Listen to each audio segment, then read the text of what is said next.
The Late Night Alternative with Iain Lee on Talk Radio. We have ways of making you talk.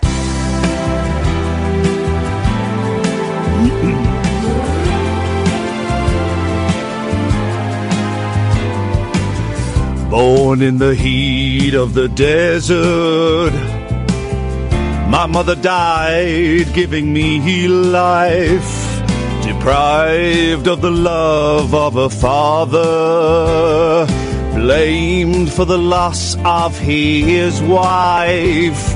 You know, Lord, I've been in a prison for something that I've never done.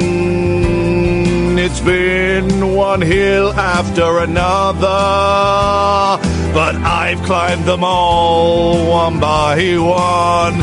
Yeah, but this time, Lord, you gave me a mountain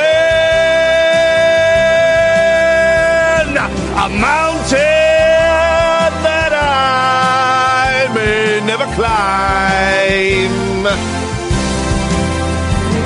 It is on a hill, Lord, any longer.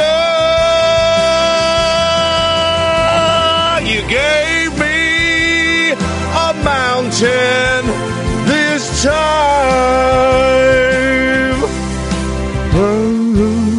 My woman got tired of the heartaches, tired of the grief and the strife. Oh Lord, so tired of working for nothing. Tired of being my wife. She took my one ray of sunshine. She took my pride and my joy. She took my reason for living. She took my small baby boy. Yeah, but this time, Lord, you gave me a mountain.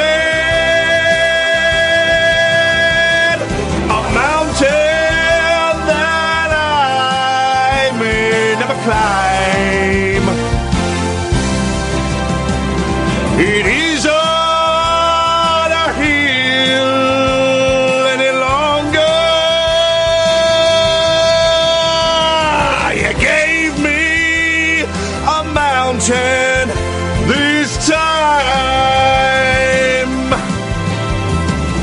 You gave me a mountain this time.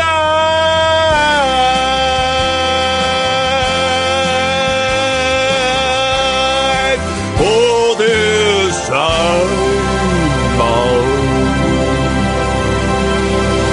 Good evening, welcome to the first in the new style late night alternative shows. I'll tell you what, no phone calls. We don't do phone calls anymore, so everyone that's phoning in, put your phones down. We don't do the phone calls anymore. This neck brace really constricts my breathing. I may actually pass out in a minute, so Sam, if you could just dial 999, don't press call, just have those three digits in, so that if I do collapse, you can press call. Okay, but don't phone them until you see me turning blue. So no more phone calls. We've decided that it's not the way. It's live. It's 5 minutes past 10. You can watch me on Periscope. Not YouTube. YouTube is down, Catherine. No, it's not. No, it is. Bits of YouTube are down. Well, it's not. Oh, YouTube's working. Oh, well, that's a relief. I don't think it is all working. Hang on. Let's have a look. No, see, it's down. Bits of it are down. You see, that's the thing. But how did you find that link? Did someone tweet it? No. How did you find it? I went on YouTube and I looked Iain Lee and I saw the one that was but live. if you go to click on the rabbit hole page, you can't see it there. How odd. How odd. Anyway, there's something wrong with YouTube. And whenever there's something wrong with the... Whenever there's something wrong with... I feel like Elvis in that clip we watched. I'm really getting into Elvis now, guys. I would like to apologise to every Elvis fan, members of the Presley family, and Elvis Presley himself, for slagging him off for the last 20 years. I've been slagging him off a lot. Yeah, how'd you feel about Bill Haley? He's a tosser. But Elvis, he's brilliant. He's absolutely brilliant. Blinded. Not 50s Elvis, the one that everyone says is good. No. Because there's too much reverb. And it's all that mystery train, all that slappy guitar. No. 60s Elvis? Nah. Elvis gets good. Not the 68 comeback special. That's overrated. Elvis is great between 1969 and 1974. I need to do a bit more research to kind of hone in exactly when. But he's great. And I fell down the Elvis rabbit hole. By the way, I'm on Good Morning Britain tomorrow. They want me to talk about two things on Good Morning Britain tomorrow. Jersey Shore, which I was supposed to watch today and I haven't, but the cast of Jersey Shore are going to be on. And they want me to talk about The Well. Right. And I have, here's the thing, right? I said, I will talk about The Well as long as we do it in a sensible, mature... Sensitive way. Sensitive, sensible, mature. SSM. Sensitive, sensible, mature way. Because I was Googling it over the weekend, and it turns out that dozens of people have fallen down wells over the past 500-600 years. So I said, yeah, we'll talk about it. Because Good Morning Britain gets great viewing figures. The figures are going on the up and up and up. If it's hard-nosed journalists like Susanna Reid and Ben Shepherd, then we're fine. If it's Piers Morgan, well, even he's got a heart. So tomorrow, I will be talking about falling down a well and just warning viewers about the dangers that could happen to absolutely anybody. And people who were suggesting that maybe I was drunk or was high or something, that was not the case. It was not the case. You'll see tomorrow on Good Morning Britain. It was too low, if anything. Yeah, okay. So Elvis Presley. So I've really been getting into Elvis, okay? And I watched some of Elvis. Here's the thing. Elvis Presley was one of the most filmed men in the world. Right? One of the most filmed men in the world. So pretty much pretty much everything is documented. So I was able to watch bits of Elvis's last concert in, I think it was late June, early July 1977, 6 weeks before he died, right? And people talk about him dying because he was overweight and stuff. Elvis had issues with his weight. And what he would do, I read a book about Elvis years ago, what he would do is he would... before he was going, he would do short tours of about 2, 3, 4 weeks, right? Or runs at Las Vegas. And what he would do before, like the week or 2 weeks before those short tours or those runs, is he would just pop diet pills. Speed. My mum was on diet pills. Speed. My mum. Our house was so clean in the 70s and early 80s because my mum was off her nut on diet pills. And Elvis used to do it. So his weight would balloon up, and then he'd pop these diet pills and slim down for the 3, 4, 5 week tours. Then he'd come off tour and he'd start eating again. So that put a lot of pressure, obviously, on his body and his heart and things like that. But what's weird about this last ever concert, 6 weeks before he died, is he's not that overweight. He's not that... I think Elvis was 38 when he died. He's not that overweight. He's bigger than he has been. He's not that overweight. But what I couldn't stop looking at was his face. His face. The only word is bloated. It's not a fat face. It's bloated. You saw it, didn't you, Kath? Yeah, it's kind of waxy and not a line on it because the skin's all stretched as much as it will go. I suspect he hadn't had plastic surgery. No, and I think he was slathered in makeup because you could see him sweating it off. There's a lot of makeup. It was very risky wearing a white jumpsuit. Very sweaty. That hair dyed to, it's almost as black as antimatter itself. I don't know if antimatter is black. No, but it sounded clever. Well done. It's almost as blacker than a black hole. And is there really what is this black hole of Calcutta? What's that all about? Are they just saying it's a shithole? I guess it's I guess the black hole of Calcutta. By the way, you can take part in the show tonight. Texts. We're up for getting texts. messages already. Elvis was 42 or 43, wasn't 38. Well, 42 or 43, what? 42, Mike Scott says. Okay, right, fine, well, okay. Lance Christopher was the one being vague. Hang on a second, please, because the people are communicating via illegitimate methods. That I don't know how they're communicating. YouTube? No. I don't care about those. Well, I do care, but that's not what this is. This is the show. Elvis was 42, says Gavin via the texts. Thank you, Gavin. That's how we're going to communicate tonight. I don't want not forget the YouTube. All right. And the Twitter. If you want to take part in the show tonight, and if you want to have your opinion vetted, censored, and I should say for legal reasons, quite possibly altered to have the complete converse of, if it's rude about me, I can change it to be nice about me. But I can make it up, is what I'm saying. Then text 87222, start with the word talk. They cost 25 pence plus your normal sending charges. And just to prove that I can make any of these up, we've got a text in from Steve, and Steve says, great show, Ian, I'm really enjoying it without the callers. So thank you for that, Steve. Thanks, Steve. Thank you. You can also email us if you go to talkradio.co.uk and go to the contact section, and you can email it, and that comes up on this. Okay, so Elvis Presley, so he's very bloated, his face.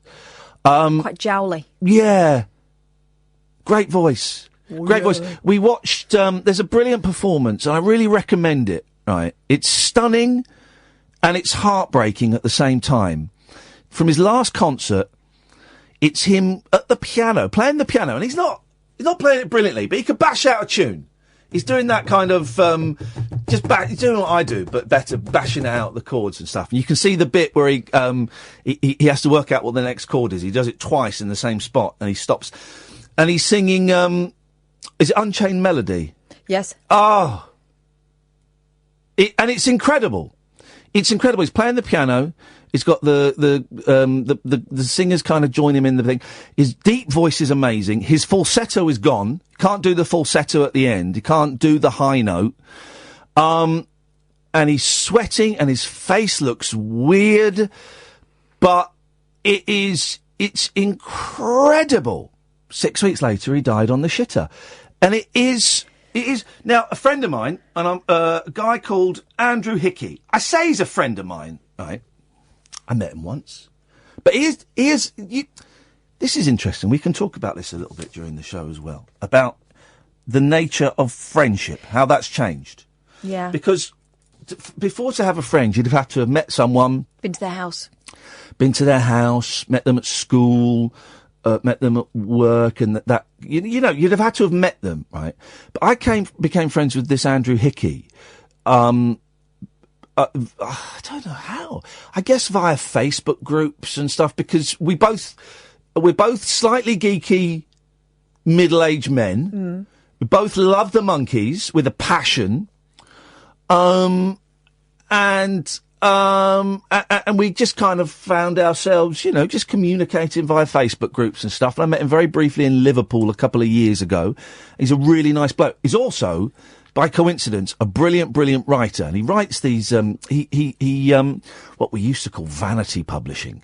But he self-publishes these books. And they're brilliant. He writes about the Monkees. He writes about the Californian pop scene. He writes about Doctor Who. And that's interesting, isn't it? We'll talk about that as well in a bit. Hang on a minute. Self-publishing in terms of books and audio. Man alive, that's opened the door up for everybody. Anyway, we'll talk about that in a bit.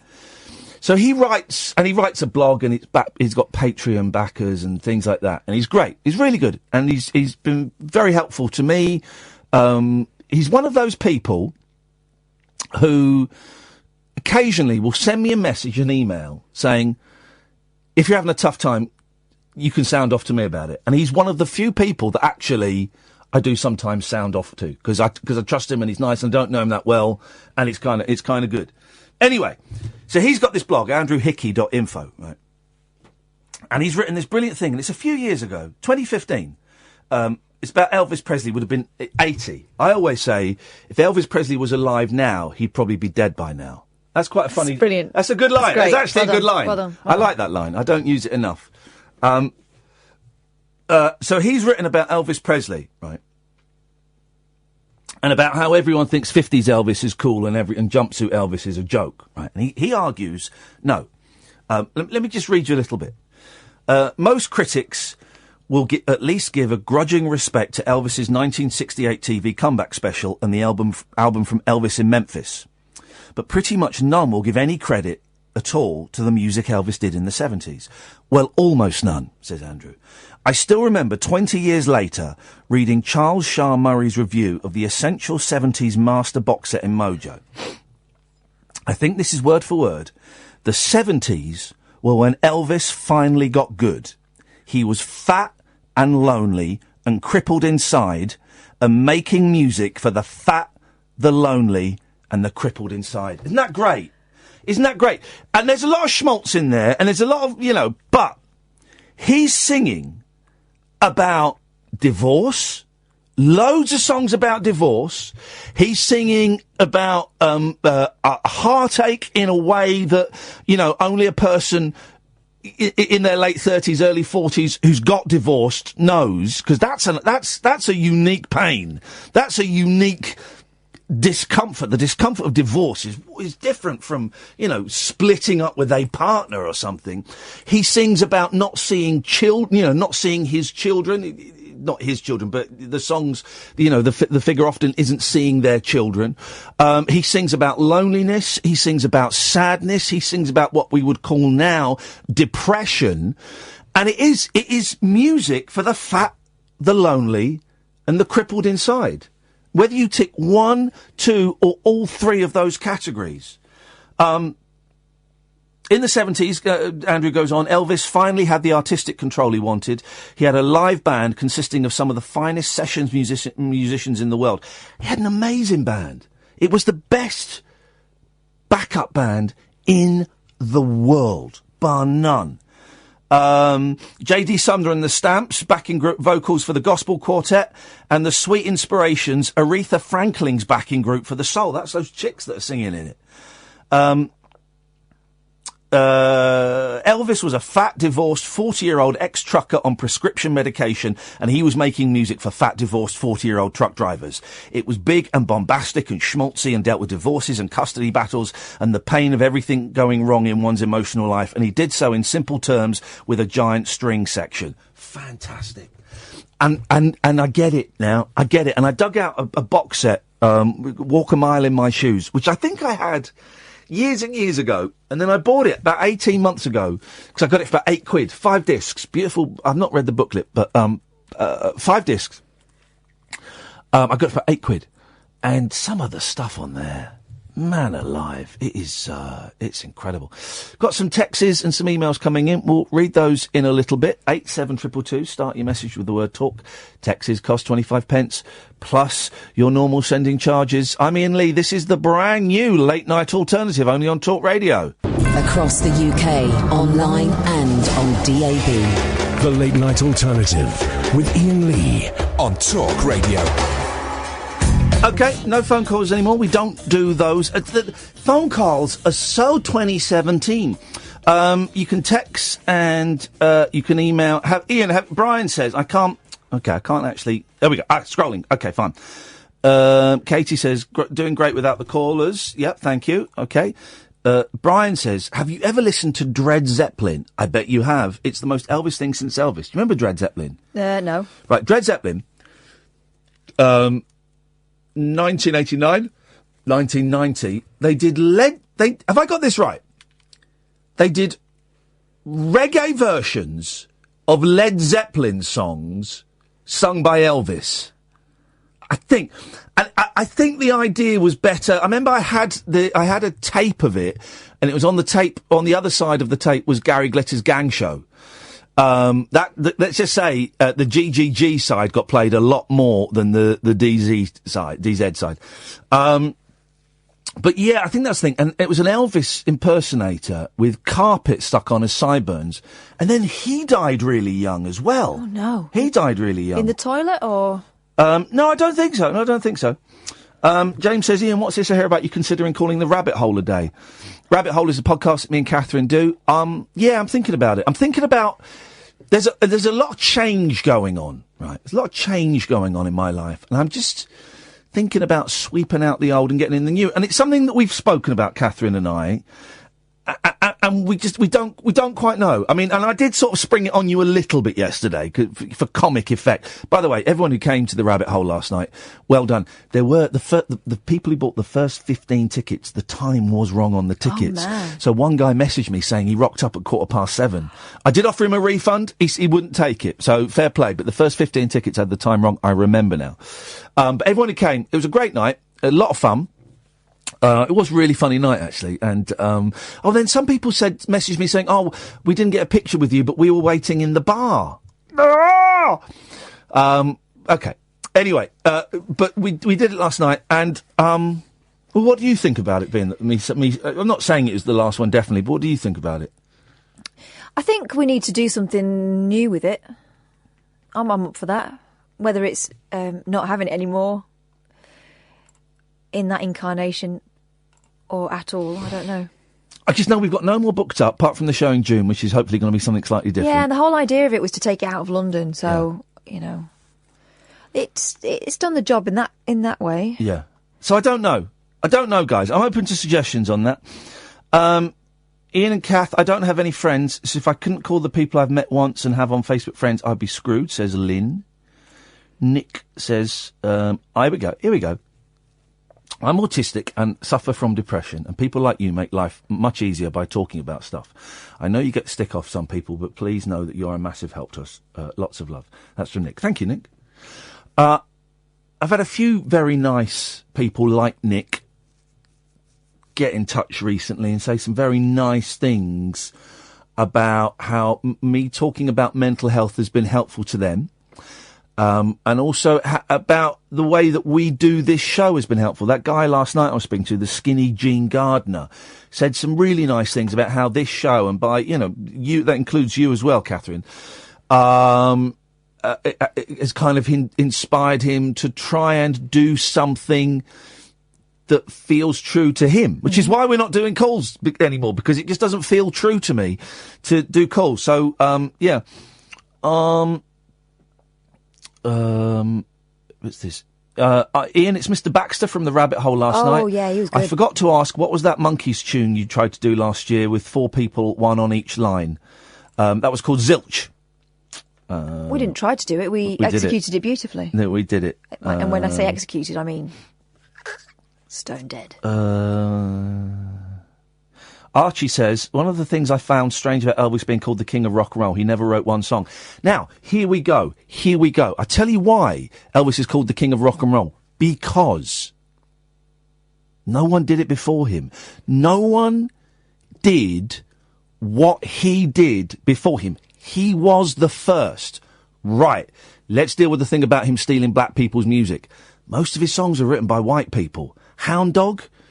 Was Hound Dog Carl Perkins, or was Blue Suede Shoes Carl Perkins?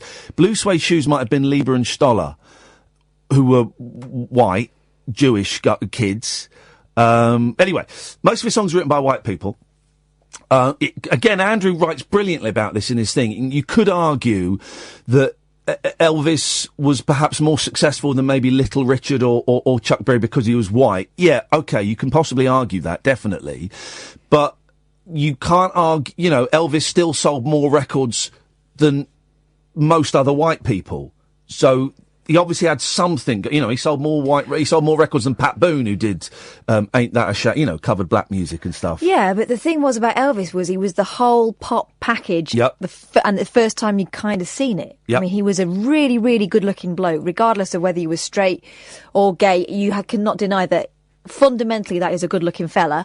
And he was doing moves that no one else was doing. He had that thing. And so girls would go crazy for him, and he was tapping right into that market. But also, he was cool enough that blokes would buy his records too. Totally. And also, as well, from really early on, I've got all of this from Andrew's thing. All the Sun records that were released, right? His first 2 years, he was Sun Records, Sam Phillips, right? One side was a rock and roll song, one side was a country song. So right from the off, he's hedging his bets. He's not hedging his bets. He's doing two different kinds of music. He would do Jolson songs, songs from musicals and stuff like that. He was, he was the first. He was the first. And he was the biggest. And no one will ever go through that. So I'm digging late Elvis. What I need now is I need a good book about Elvis in the 70s. And I've not been able to find one. Google away. I've not been able to find one. Apparently, Hound Dog was by Big Mama Thornton. Big Mama Thornton. Okay, right. Then... There's Blue Suede Shoes was Carl Perkins. Blue Suede Shoes was Carl Perkins. Then who wrote Heartbreak Hotel? Was that Lieber and Stoller? I don't know. Who wrote Heartbreak Hotel? No, who wrote... That wasn't them. Who wrote Heartbreak Hotel? There we go. Tommy Durden and Maybor and Axton. Black or white? I'm curious. Let's see. Tommy Durden, white fella. Yeah, really? Maybor and Axton, white woman. There you go. Isn't that interesting? Because I've always thought that, he stole black people's music. And actually, when it was highlighted that most of his songs were written by white people, including a lot of the early ones,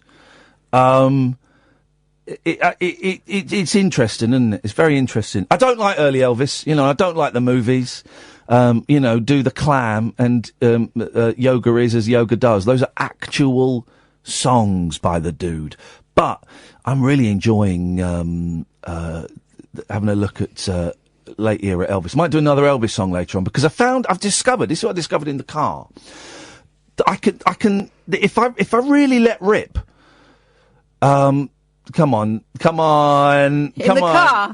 now. If I really let rip, right, and I really open my throat, and I push from here, from my diaphragm, I can do it. Right. I can do it. Well, even with the neck brace gets in the way a little bit. I'm hoping I can take it off in a week or two. That's all right, Mama. Arthur Crudup, blackfella. Well, yeah, I know. Just saying. Okay, fine. I got that. Where are you getting this information from? People tweeting you? No. Because that is not... I'm using the Google, as you said I was entitled to. Is that a problem? You got beef? Oh, Shook Up, written by a white guy. Well, let's see.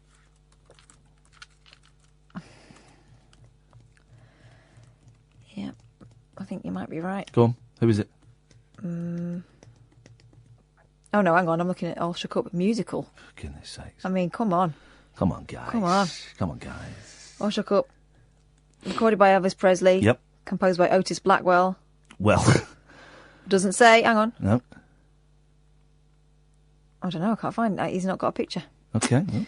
Hang on. Let me see if I can find a picture. Okay. Well, while you're doing do that. 87222 if you want to text. Text costs 25 pence plus your network charge. You can go to... Blackfella. Is he? Okay, fine. All right, well, okay. So half and half on that kind of, the silly little... just remind me, one of my favourite... The Monkees, right, the Monkees, great music. It's often overlooked how funny their TV show was. Really innovative TV show, right? Shot on film... and shot like movies, edited and shot on film and wonderful. And there's two really great gags in it, right? One of them I told you before is one where the joke was Davy Jones is always falling in love, right? And he keeps missing band rehearsals because he's always falling in love, gets the little stars in his eyes. And he's wearing this white jersey, the yellow jersey with black stripes down the sleeves, very distinct. And he has Prince Valiant haircut. And the other guys go, right, listen, Davy just keeps getting the horn and leaving, right? We're going to chain him to the chair. So there's this massive ornate chair, right? And they chain his leg to the chair, right? And then they go to the kitchen, they come back and Davy's gone, the chair's gone. Oh, my God, he's gone. So they run out into the streets of Los Angeles and they see in the distance this fella with the Prince Valiant haircut, the yellow jersey with the black stripes and dragging a chair. They go, Davy! And then they turn around and it's someone else. He goes, oh, sorry, we thought you were someone else. And it's it's just such a delicious gag. But one of my favourite other gags is they've got to do something horrible. I can't think what it is. I think maybe they have to go for a job interview, right? And they go, how are we going to decide? I know. Let's draw straws. So they all get a pen and paper, and they all draw pictures of straws, right? And the Mike, Mickey, and Peter's straws are really long, and Davy's, of course, is tiny. They go, Davy, you drew the short straw, and yes, and it's just such a lovely, stupid, throwaway gag that I try and incorporate into my life as often as I can. We're talking about self-publishing and how that has revolutionised, I think, the way that artists, creative people, or people exploring their creativity can get stuff out there now. And so I was speaking to this guy yesterday after the show, the skinny jean gardener, and I'd totally forgotten that he'd emailed and said, can I grab you for 10 minutes, an interview for my podcast about gardening? Oh, and I forgot. And so we were going, and he grabbed me and said, oh, can we do this tomorrow? I said, oh, no, man, we'll do it now. Sorry, I totally forgot. We'll do it now. And he's a really nice guy. And he was telling me how, he didn't have an outlet. He wanted to do kind of a show about gardening, and he didn't really have an outlet for it. So he just got off his arse, got a cheap digital recorder for like £100. You can get it for cheaper than that. It's a scaled down version of the one that we use. Our one has got whistles and bells and stuff. But I guess he puts his whistles and bells on with a computer afterwards. I don't know. And he set up the feed, and he's got a Facebook page, and he does live video on Facebook and stuff like that. And I don't know if he's making any money from it, but he's got quite a loyal following that is growing, and people enjoy what he's putting out. Now, I don't know the numbers. It may be just a few hundred people. I don't know. But it's incredible that outlet is available now. Because when we were kids, patronising him, but when we were younger, there wasn't anything. No. There wasn't anything. You might make tapes for your mates and hawk them around. My equivalent of it was doing open spots at comedy clubs. That was my equivalent. That was because I ended up doing open spots at comedy clubs because I couldn't get any acting work, and I wanted what we call stage time. I wanted to perform and get experience and stuff. So I would go through Time Out, and I would phone up all these comedy clubs and try and get 5-minute open spots. 5 minute, and if you did enough 5-minute open spots, then hopefully you might get a paid 10-minute spot. It was a slog. It was a soulless slog. And boy, oh boy, every now and then someone who ran a comedy club back in the day and refused to even give me an open spot, or laughed at me and told me to F off when I asked for a paid spot. Every now and then, I've had it, just a few over the last couple of years, they've got in touch with me to ask me for something. And and I know this is childish, but I've taken great delight in either ignoring them or saying, no, sorry, I can't help. Isn't that? But they were when I was phoning up comedy clubs, and I was kind of living in London for some of it, I was also living at my mum's for some of it, and I'd go up and use the extension, the phone in her room, and sit on the edge of the bed. And I hate phone calls, Catherine, which is partly why getting rid of the calls on this just makes my life so much easier. But I hate making phone calls. I made the mistake of answering a phone call today from a number I didn't recognise, and it was an estate agent telling me about properties in an area I didn't actually want to live in. And I found myself saying, yes, I'm interested in High Wycombe and Aylesbury. I'd made a mistake by registering. Yes, I'm interested in High Wycombe and Aylesbury. Please send me everything you've got. You didn't just say you weren't interested? No, because I'd got in touch with her about a property, but I didn't realise it was in High Wycombe. Anyway, we'll talk about that later. The joys of looking for a house when you've recently been on a TV show seen by 12 million people. Right, yeah. Yeah, and how I'm going to get around that when I finally go to putting in a bid. I'm not going to put a bid in. I might need you. I might have to find myself a house, and I might get you or Sam or someone to go along. This is absolutely genuine, right? Because people see me. I had it when I buy cars. Remember someone using the phrase TV money, and this was 3 or 4 years ago when I was at BBC Local Radio. Right. Jesus. But if I go in and look at a house now, I've only looked at 2, and both estate agents have gone, oh, it's you, didn't realise. So you're in the jungle? I didn't watch it, my wife watches it. And you just think, right, well, I can't go in with an offer because what estate agents do is they are there to get the best price for the person who's selling. So if a house is, say, 500, and I say, well, I'll give you 470, the estate agent goes to the person and goes, well, he said 470, but don't forget, he was on the jungle last year, and those guys get paid up to £500,000. I reckon I can get the full 500. That's what's going to happen. So genuinely, either you or Sam, I'm going to find a house that I like, and then I'm going to send you guys in, maybe as a couple or mother and grandson, to walk in and have a look. Cheeky bugger. To have a look around, and then I'm going to have to get one of you guys to put a bid in for me. And then once it gets accepted, then I appear on the scene. I remove my mask. Go, aha! It was me all along. Because otherwise, I'm going to get screwed. I know it. I know. I'm going to get screwed. How do other people buy houses? Who? Like, I don't know, Paul Hollywood. He's got TV money. Yeah, but he's on proper TV. Yeah, but that's your assumption. No, but he's on proper TV. I didn't know he was knobbing a 22-year-old. Well, he might not be knobbing her. They might just be courting. Because last I heard, he got back with his wife after the American lady told him no. But then when I was away, I guess this was in Australia, his wife dumped him, and so he's off with a 22-year-old. Well, none of our business, eh? It isn't any of our business. But still, 22. How old is he? 51? No, we'll be, I reckon, about 48. Let's have a check. Right, well, hang on it. You made a big song and dance there, and now you're saying maybe 3 years left. It was 3 years left. Maybe a shimmy. Let's have a look. I don't think he's 50. I don't think he's 50. He is 1966. What's that? 52. Oh. Thank you. Hey! Wow. See, I was spot on. Well, then 22 is too young, then. I'm going to pass judgment. Yeah. Quite. Imagine his wrinkled old member in her beautiful, pert young. Stop that. What? Let's add. Late night conversation worth losing sleep over. The Late Night Alternative with Iain Lee on Talk Radio. We have ways of making you talk. Someone on YouTube complaining about the music chat. The chat evolves and it grows and it changes and it shifts. Honestly, guys, if you don't like, something we're talking about, it's amorphous. I don't like the YouTube chat that we just had the last 30 seconds. The rest of it's fine.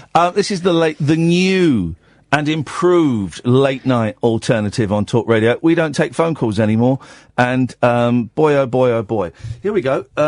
Nick says, Iain and Kath, any chance of bringing in your portable record player and doing a show this week where you play records and rap like an old school radio DJ? Absolutely none whatsoever. Someone sent me a very detailed thing about beard dandruff, but I don't really know how to extend the screen on emails. Oh, I do. I don't. Sorry, I'm not that interested. So no, we're not taking any phone calls anymore, and I'm constantly having to pinch myself to not give out the telephone number. You can take part though, guys. The legal streams of communication are texts 87222. Start with the word talk, and 25 pence plus your standard network charges. Or if you go to talkradio.co.uk, you can email us. And it's just something you wanna do. So self-publishing, and there was always that snobby thing, wasn't there, about vanity publishing? I remember in the 80s and 90s, and it was for people who were too boring to get a proper book deal. Yeah, who'd had their books rejected. Yeah.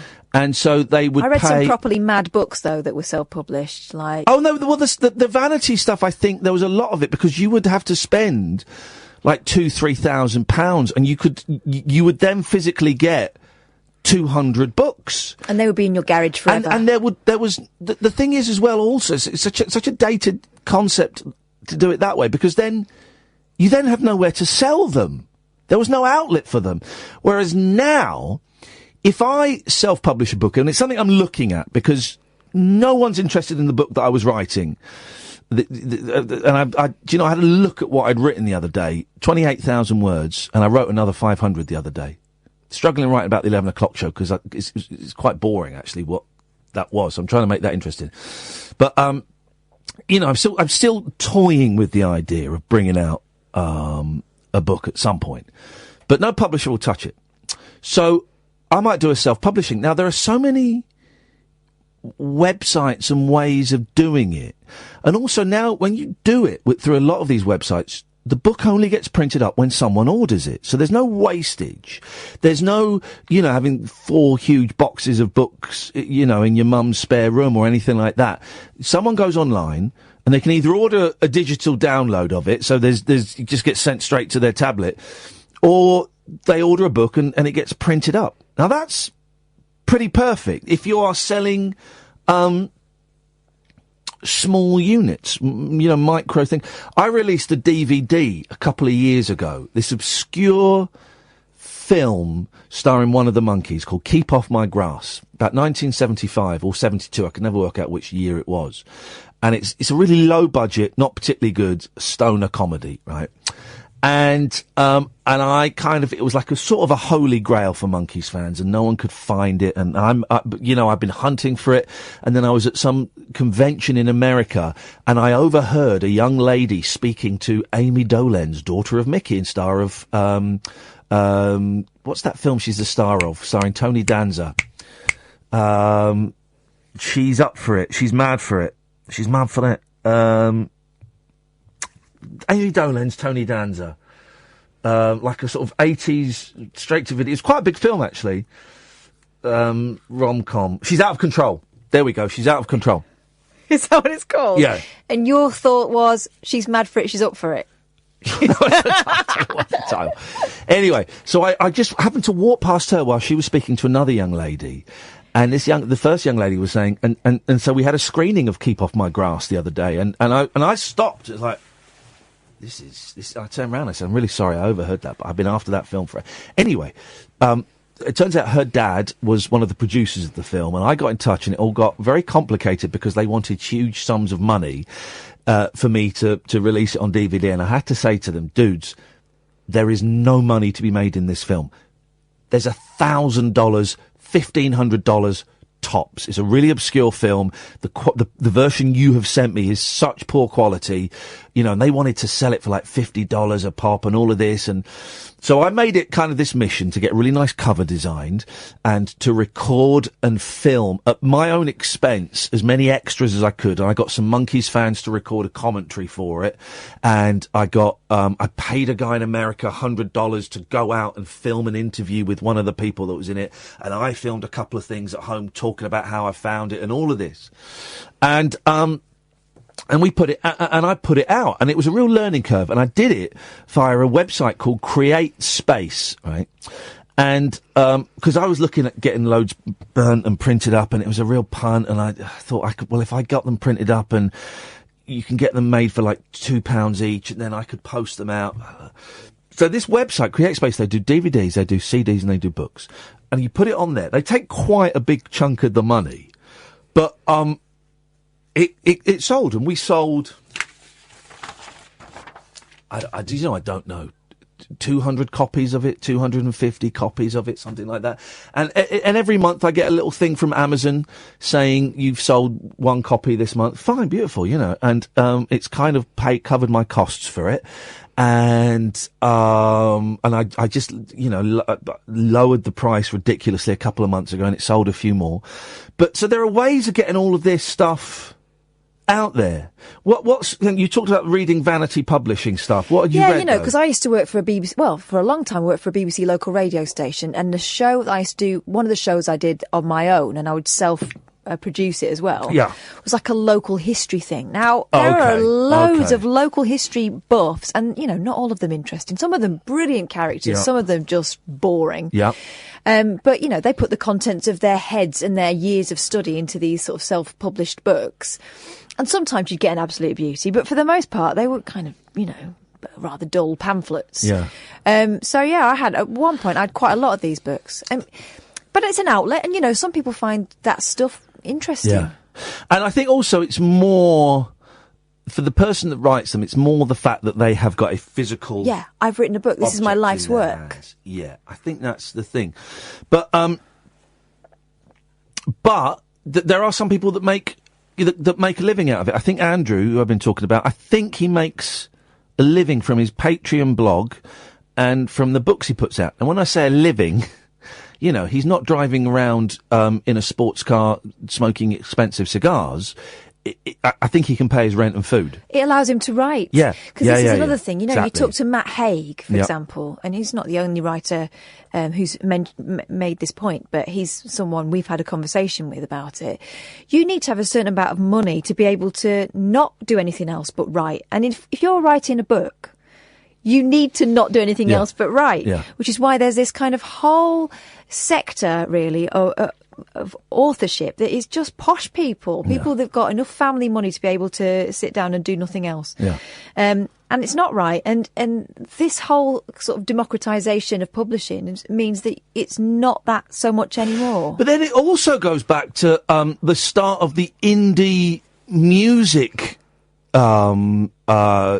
industry, which I guess kind of started, maybe not started, but took off around punk when you know, these crappy little punk bands that were never going to get signed up by a big label or by a label would go and print 500 copies of their single themselves, you know, and it went from bands doing that to kind of people going, well, actually, I think I can start a little company and I can produce 500 of this band, 250 of this band, and do you know what? We'll take a punt and we'll do 1,000 of this.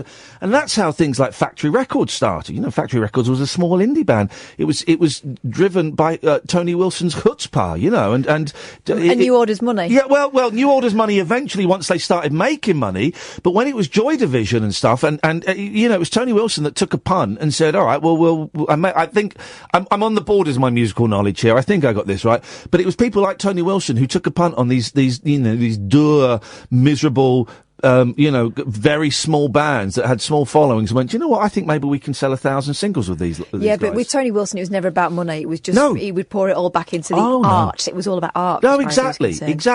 So, there are all these outlets that are out there and are, you know, available. Now, the problem is, the only problem I can see with podcasts and books and music and things like that is getting your voice heard. You know, if you release a podcast now, you're shouting into the wind, aren't you? Because there are 1,000,001 podcasts done by, well, me and Kath have got 2 podcasts, you know, we're professional broadcasters. There are big comedians like Adam Buxton and Richard Herring doing podcasts.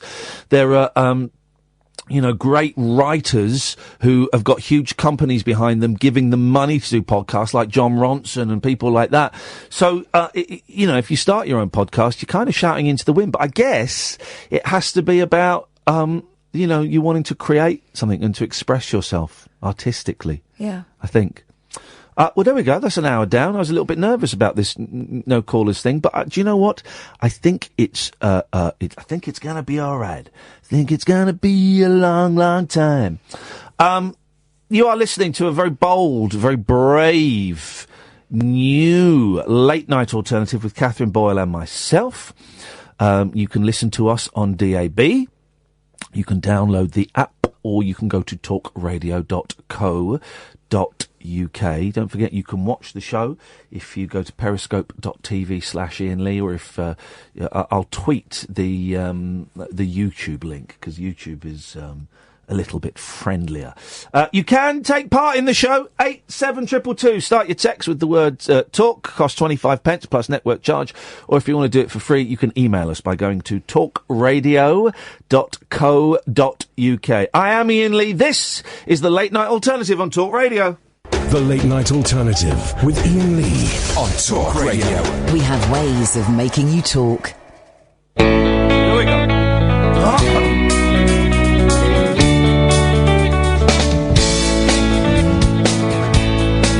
If I could be you, if you could be me, for just 1 hour. If we could find a way to get inside each other's minds, if you could see me through your eyes instead of your ego, I believe you be surprised to see that you've been blind. Walk a mile in my shoes. Walk a mile in my shoes.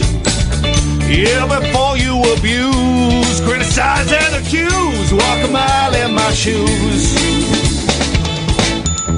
Now if we spend the day throwing stones at one another, Cause I don't think I'll wear my hair the same way you do. Well, I may be common people, but I'm your brother. And when you strike out to hurt me, it's a hurting you. Lord have mercy, walk a mile in my shoes. Hey! Walk a mile in my shoes. Yeah, before you abuse, criticize and accuse, walk a mile in my shoes. This bit's about race. Now there are people in reservations and out in the ghetto. And brother there, but for the grace of God, go you and I.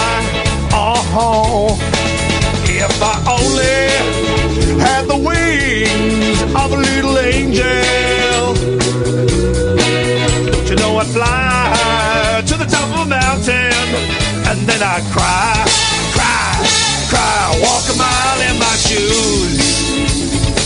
Yes, walk a mile in my shoes. Yeah, before you abuse, criticize and abuse, walk a mile in my shoes. Walk a mile in my shoes. Yeah, walk a mile in my shoes. Yeah, before you abuse, criticize and accuse, walk a mile in my shoes.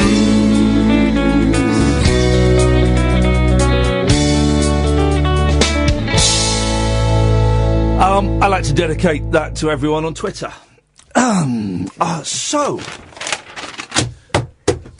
you know what? I'm speechless because as I finished that, I thought that was all right. That was all right. You can't. I said you can't. I just realised that.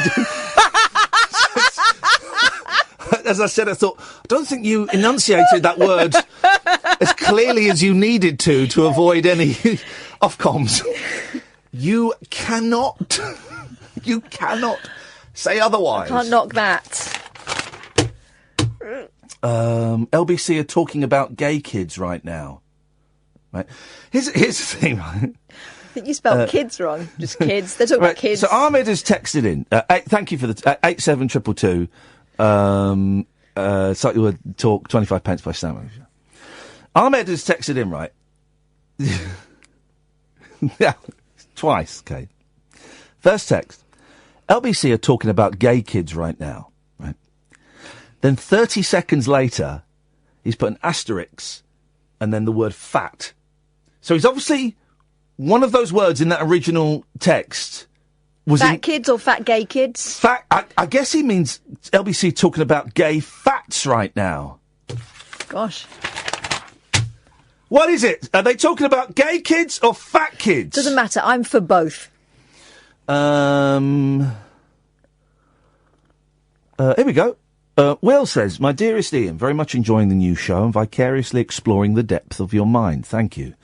I would like to apologise for a couple of calls I made this year in which I was tipsy and thought I understood the show, but in hindsight I did not. Well, Will, you're part of the problem, but now you're part of the solution. No harm was meant. Keep up the good work. Any chance of a cover of Kentucky Rain? Oh yeah, there's a very... Why are you encouraging this? Very, very strong chance of a cover of that. Iain and Kath, I found your discussion about self-publishing really interesting. It was. I have lived with various mental health issues since the age of 17, and this has got in the way of me achieving the things I wanted to achieve in life, such as having my own family, etc. And my friends are moving on with their own lives. I am therefore trying to find a writing project to focus on and give me a sense of purpose. When I've written in the past, I've had great feedback. There are so many ideas in my head about what I could do, but nothing that has grabbed me. How do you decide which creative projects to pursue? Just start. Yeah, with writing, I think... Just get it down. It doesn't have to be right straight away. That's a lesson my dad taught me. You just get it down. Yeah. And then you can tinker with it afterwards, but you can't tinker with nothing. Yeah. It's kind of like when I was at my bravest, when I was doing stand-up, and I was never a very good stand-up. I was never. I had some gigs that went well, but were times when I would go and free my mind and have nothing prepared and just stand there and see what came out. I couldn't do it very often because I was terrified, and I was smoking a lot of dope, and I thought that channeled, some inner creativity. Actually, it didn't for me. It certainly stifled creativity.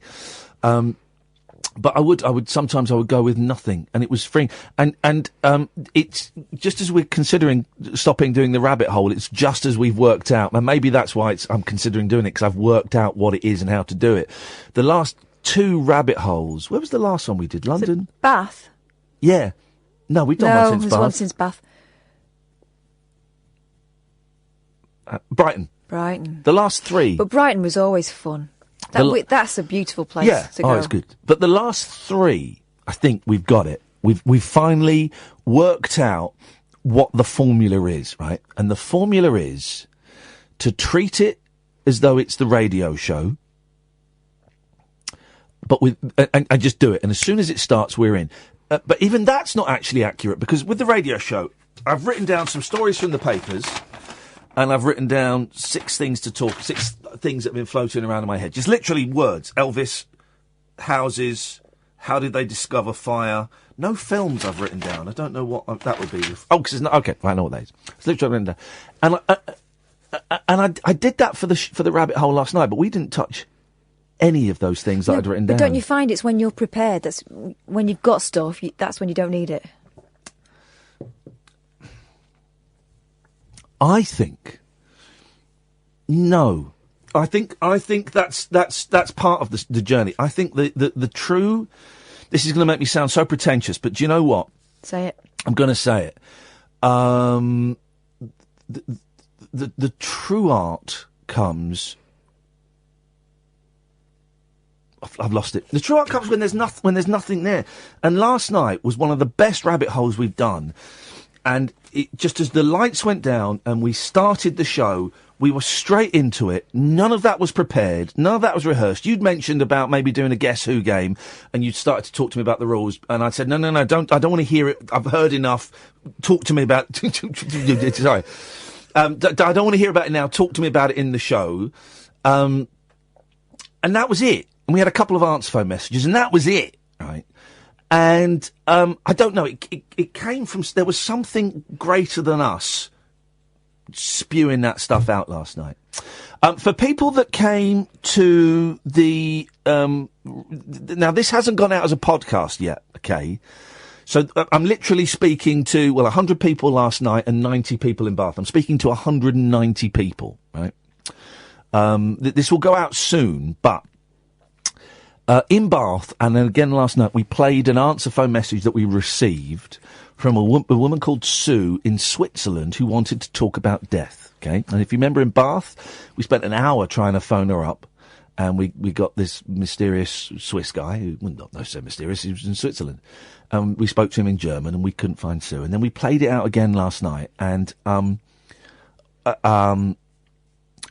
Sue might be coming on this show in a couple of weeks. I have been speaking. I've found Sue. Someone found Sue, and the good news is she's alive. She's alive, and she's well, and she's had a bit of a rocky ride, but she's all right. And I know that there were a lot of people that were concerned, but I have been communicating with Sue today, so that's something. Let's see what we've got here. Loving the new format, says Stuart Gray, who was the photographer last night, did those brilliant pictures. They were lovely. Now no need to feel stupid about not having the courage to call in. Please finish on an American trilogy. Yeah, okay. Jen says, have a look at the documentary film That's the Way It Is. Elvis at his peak in 71, 72. I've seen it, yeah. Last Train to Memphis is the best Elvis biography. I want a book about 70s Elvis. Want a book about 70s Elvis. That's what I want. That's what I'm really after.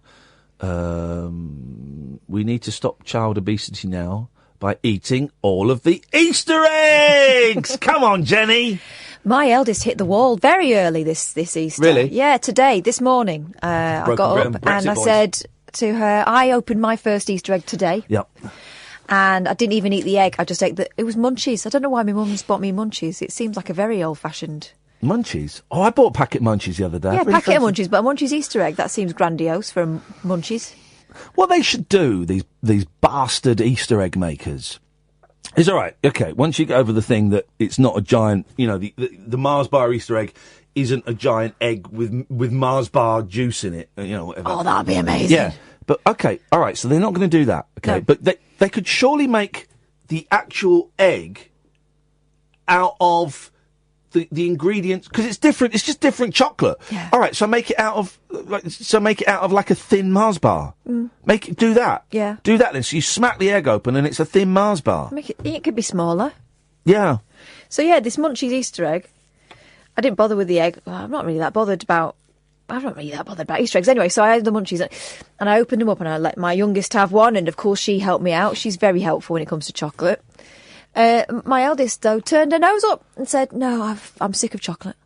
This is the day after Easter. She's sick of chocolate already. But then it transpired she'd had one for breakfast yesterday and she'd had 1.5 today before I got the Munchies out, so that's probably why. Really? Yeah.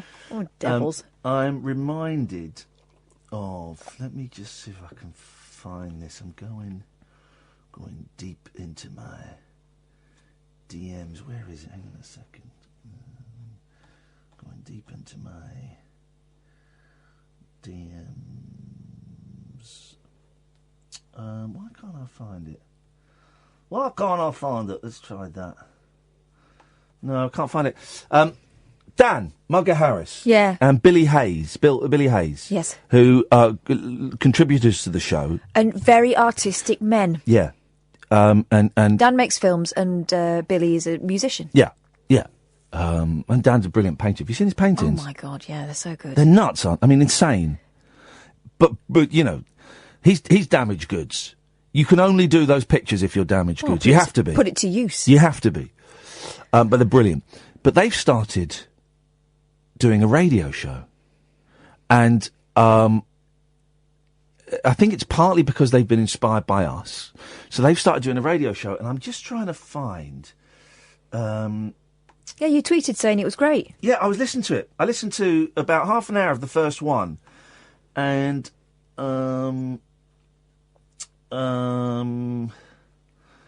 was brilliant. It was two. Here we go. Right, let me listen because this might have swears in. What? Well, this is the second. So this is them doing their radio show. It might have swears in. I can't remember. Get your finger on that dump button. My finger's on the dump button. Here we go. Episode of the Muggy Bonehead Show recorded the other day. Follow us on Facebook and Mixcloud under the Muggy Bonehead Radio Show and at Muggy Bonehead on Twitter. Name, Muggy Bonehead. MUGGEYBONEHEAD. Muggy Bonehead. Anyway, Billy's not here, so I'm yet again having to do all the work, the lazy git. Well, here's a quick recap of last week, and then a song about men going to work. Well, yeah. So, Snake wrestling, Margaret Thatcher impressions. Blow up Argentina. La la la la la la. That's not. It is. That's not. Well, it is. Oh. All right. We're absolute amateurs. Great. Just been for a week. Yeah. No. All right. Well then. No. What? Well, Uphill garden. people, tills, Barbecues. coffee. I noticed there were porn mags still for sale on the top shelf. Old people. Oh, I don't know. Yeah, it's facts, eh? Scientists. Police. Yeah. Teachers, maybe. What? Well, what an idiot. Oh, well. If we don't find anything out. I fell asleep before I got here. And in the future, Have you ever seen a ghost? felt an unnatural draft. What? Like One night. you shouldn't have fed that curry to your wife. I don't know. You're getting your jokes mixed up, you're getting your dreams mixed up, you're getting your out shapes. You've done naffle towards this show. I'm like your spiritual guru. You're certainly not teaching me how to construct a conversation without turning into an idiot. So, Well, have you seen good films recently? And Give up your dreams, don't get married, don't have children. Never helps. Well, Hopefully you all took heed to such information. You're a fool and an idiot. Well, It might be Japanese, I don't know. in the streets, eating pot pies and salad cream. What? And you were going to run me up and gave me a pep talk. If you want to get results, you've got to rub it in the right way. Right, rub it in the right way. Don't want to hate him less. Don't know how this happened. I think he had a lot of trouble with drugs. It changed me. I was watching Jonathan Ross back in the 90s. We are called at Muggy Bonehead.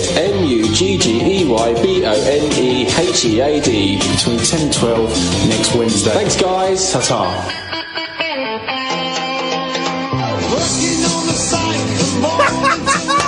That's living alright! That's living alright! Alright, that is the best opening to any radio show I've ever heard in my life! That was a psychedelic mess! Beautiful. I love it! Now listen, that's not going to be for everyone. You're not going to get my mum bopping, well, she'll bop away to this, but she'd be confused by that first But that's 2 not minutes. what podcasts are for. Podcasts are very specialist, and they're supposed to speak to a certain person. And this goes out live. They do this live. Wow. They're officially our competition on a Wednesday night at 10 o'clock. Are they? Yeah. Think And they then won. it goes out, then everybody plays this. Now, who sang the theme tune to Our Vida St. Pet? Because it sounds like Dennis Waterman, it isn't. Was it the punky one? Right. Did the punky one from Our Vida St. Pet? Because he was a singer. Was he? Yeah, he was a singer. He died young. Heart attack, drugs, I'm going to say. I don't know. Then, of course, Nail. Nail was a singer. I think this was the punky one. Living all right. Joe Fagan. Who's Joe Fagan? Apparently he sang That's Living All Right. He sounds like Joe Cocker. You sure it's not Joe Cocker? No, it's not. Joe Fagan. All right.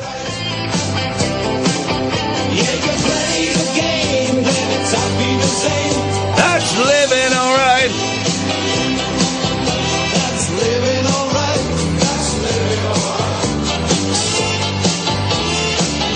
That keyboard.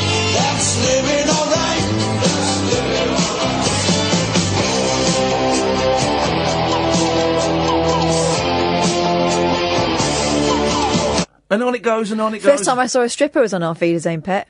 My Auntie Linda was babysitting that and we were up rings a too bell. late. That Right? rings a bell. And there Go on, was yeah. and there was a scene where they went to see a stripper. And my Auntie Linda realised what we were watching and tried to turn it over, and apparently me and my sister flattened her.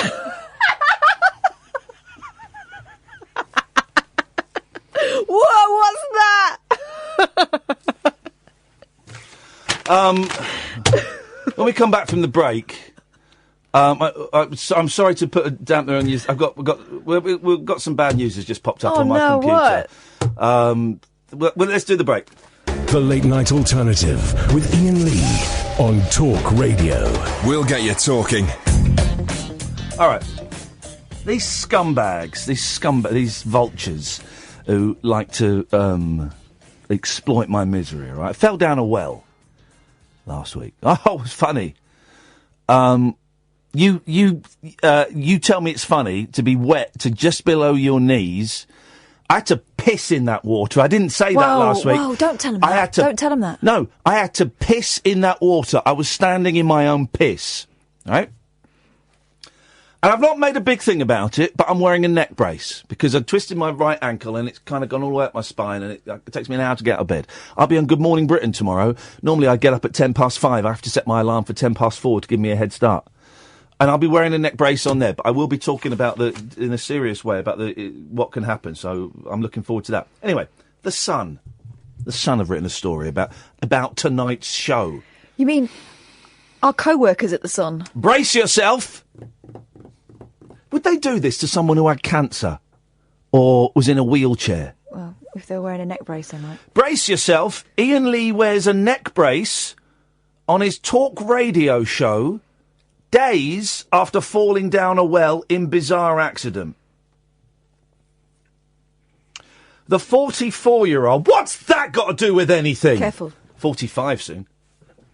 Took to the radio wearing the neck support as he hosted the first show without any listener calls. By Jill Robinson. Oh, Jill. Iain Lee wore a neck brace on his talk radio show. The 44-year-old posted a series of bizarre tweets on Friday claiming he was stuck down a well and waiting for fire crews to rescue him. Stop. Inaccurate. It wasn't on Friday. No, it wasn't on Friday. Also, he's been wearing the neck brace since last week, so it's not like it's just appeared days after. But carry on, Jill. And on tonight's show, Iain could be seen on the live feed wearing a white neck support, and at one point he said, "I'm hoping I can take it off in a week or two." Finding this very upsetting. Okay. The neck brace comes after he was forced to deny claims he was making an early April Fool's joke, saying he slipped after tossing a coin into a well but missing the water. Iain tweeted, "Sorry team, this is messed up. Tonight's show is cancelled as I've fallen down a well. This is not a joke." Later he appeared to message from inside the well, posting, "It's not metaphorical, it's an actual well." I was worried that people would think it was a metaphorical thing. Like a well of despair.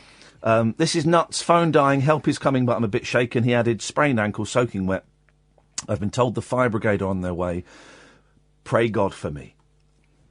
Some fans sent him messages of support, and then there's the messages. One wrote, "Iain, I hope you're okay. You've just lived most people's worst nightmare. Take care of yourself."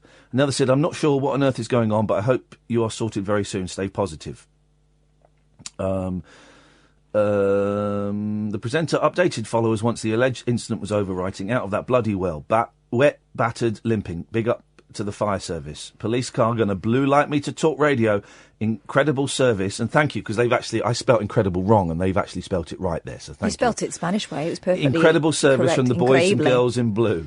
Arriving at his show, he shrugged off suggestion he was joking and said the incident occurred when he tossed a coin into a well at an old church. He said, "Ooh." You're right. Yes, he said, it's just bringing back some memories. He said, "The wish doesn't count if the coin doesn't touch the water. It's the only coin I had. I'm such an idiot." What I tried to do was reach it. I've not seen these words written down. What I tried to do was reach it leaning over head first. There's no bucket, but there's a rope hanging down. I got hold of the rope and I tried to go down feet first. I fell into the well. The bizarre incident came as the presenter revealed he has stopped taking calls from listeners on his radio show after a huge Twitter spat with a listener. "Leave me alone, guys. Leave me alone. Leave me alone. I don't want anything to do with you, guy. Leave my personal misery." But in all seriousness, please leave my personal misery to me. I'm talking about it on Good Morning Britain tomorrow. We're going to do a serious feature, I've been assured, about well safety. That they're going to do it like sensitively and there'll be no there'll be no tone. No. I've been assured it's going to be a nice, it's going to be sensitive and respectful. And we're going to talk about that, and then that's it. It's done. The well is done. So, we are done. Did we have the break then? Did we have the quarter past break? Yeah. We did do that, didn't we? Of course we did. Okay. This is a brand new stylish show, and do you know what? It's you got me rocking and a rolling, rocking and a reeling Barbara around. This is the late night alternative without phone calls. And do you know what, guys? For me, it's all the better for it. If you want to take part, you can text 87222, start your word, talk, and 25 pence plus network charge. You know all that stuff. That's all good stuff. And, here are the adverts, yeah. The Late Night Alternative with Iain Lee. On air and off the leash. On Talk Radio. How did they discover fire? Serious question. I tell you why. We were watching Bear Grylls, The Island of Bear Grylls.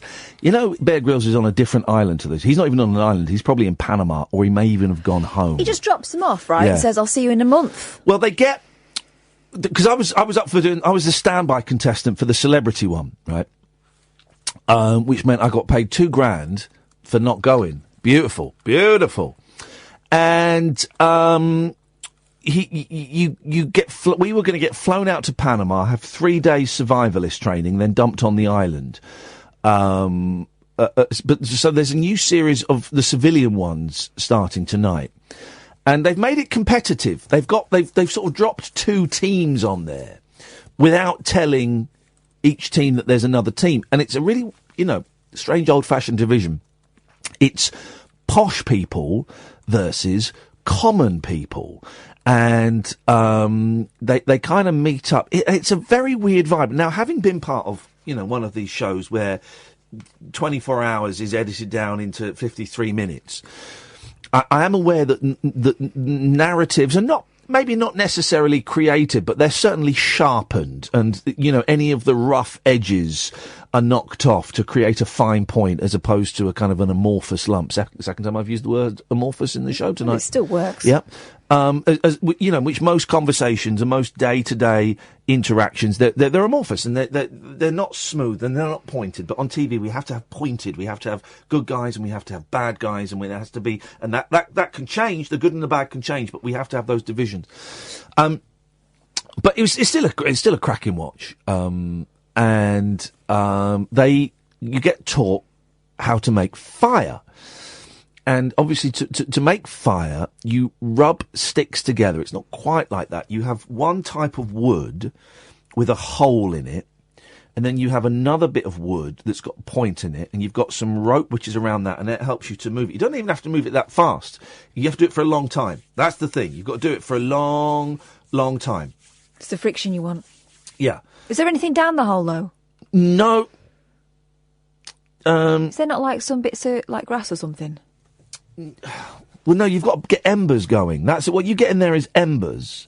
And then once you get the embers, then you tip it onto the dry grass, and then you've got to blow on it, and that makes smoke, and then that makes the fire.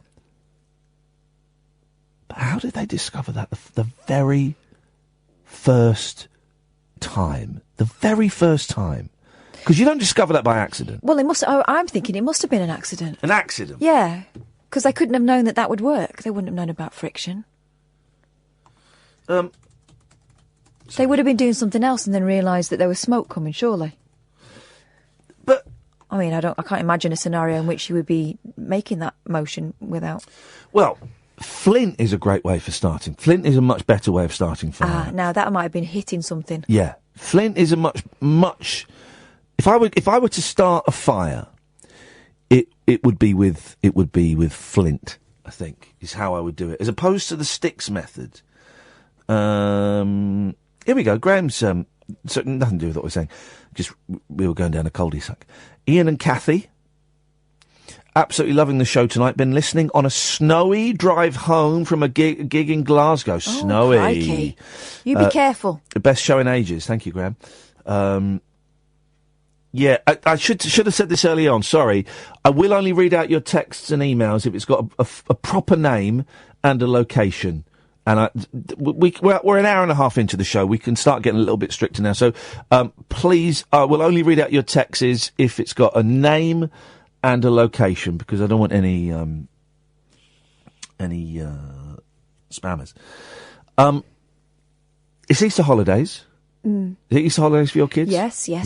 They're very much off. And my kids are away this weekend, and they just got back today, and I'm hopefully I'm gonna go over and see them for a couple of hours on Wednesday and take the PlayStation VR. I'm loving the PlayStation VR. I played a couple of great games. One called VR virtual reality. Virtual reality. Non-gamers out there. It's where they wear these headsets and you get sucked in. I've played Dick Wild. Beg pardon? Where basically, have you seen this, Sam? Sam's a bit of a gamer. It's stupid and it's dumb and it's brilliant fun, man. Basically, you're like out on the bayou, and you can choose like a rocket launcher, a shotgun. You can choose different weapons, and you've got crocodiles coming towards you. You've got to shoot them. There'll be alligators, right? And then you got fish that squirt paintballs at you. And I was playing it for ages, and the paintball would splash you in the face, right? And then someone said, you can duck. So then when they squirt, you've got to duck down, and it goes over your head. Oh, it's brilliant fun. Really good fun. The boys are going to love that. How many things have you broken? Well, I film it, right? So I stream the video online, and then I get that video footage, and while I'm playing, I have my camera on a tripod, a green screen behind me, phone on a tripod, and it films me. And then what I do is I get the green screen footage, and I get the game footage and put it behind, so you can see all the movements, right? And the game is there. And I was playing a game called Super Hot. You seen that? Mate, it is the best game I've ever played. Why do all these games sound pornographic? It's incredible, right? So you're this dude, someone phoned up and told me about it. You're this dude, right? And you're in this you're hacking into something. The reason it's all like everything's white and the people are made of glass is because at one point in the game it crashes and you're at your computer and you've got to put a disc into the computer and a helmet on. Right? So you're in this. You're basically you're a spy trying to infiltrate this building, right? And so you appear. You're holding these two sticks, right, which are your hands. Now, if you don't move, time is frozen, right? If you move your head slightly. While you're moving your head, time is moving. So, two dudes then start coming around the corner. One of them's got a gun. Oh, shit. Right, okay. So then you look down, you don't move your head, you move your eyes, and you see there's a gun down there to the right. So you got to get that gun, and he's firing at you now. So two bullets are out. Yeah, two bullets are out, and they're coming straight towards you. You can see them coming towards you. So you got to then duck out the way, get your gun, shoot him. His gun flies up in the air. You've got to grab that, and then you shoot those dudes. Boom, then you're on to the next level. And it goes on like that, and like that, like that. Oh, it is so good. It is so good. It's insanely good. And because you've got the headphones on, like the sticks rumble, but the head pack doesn't rumble. Because you've got the headphones on, the sound of the bullet, you can hear it. And your brain plays tricks on you because you can see it and you can hear it in perfect, surround sound. And so when the bullet hits you in the shoulder, you recoil because of the sound. You don't feel it, but you recoil because the sound in your ear is you've been hit in the shoulder. It's incredible. Anyway, so I've been streaming that and filming myself, and to film it, because my green screen isn't very high, I've had to put the phone on the tripod and then balance it on a chair and shoot down. But I kept knocking it over because I'm like getting really into it. I'm swinging. You can punch. I'm swinging these punches at these dudes and stuff. So the video is just uploaded on YouTube, my YouTube channel, of me playing Super Hot. And it's the one where there's a little me in the corner. And you'll see I knock the thing over. The phone, you can see my flat because the phone just goes flying. Oh, it is such a good game. Oh, it's such a good game. Bless you. Thanks. Girl sneezes.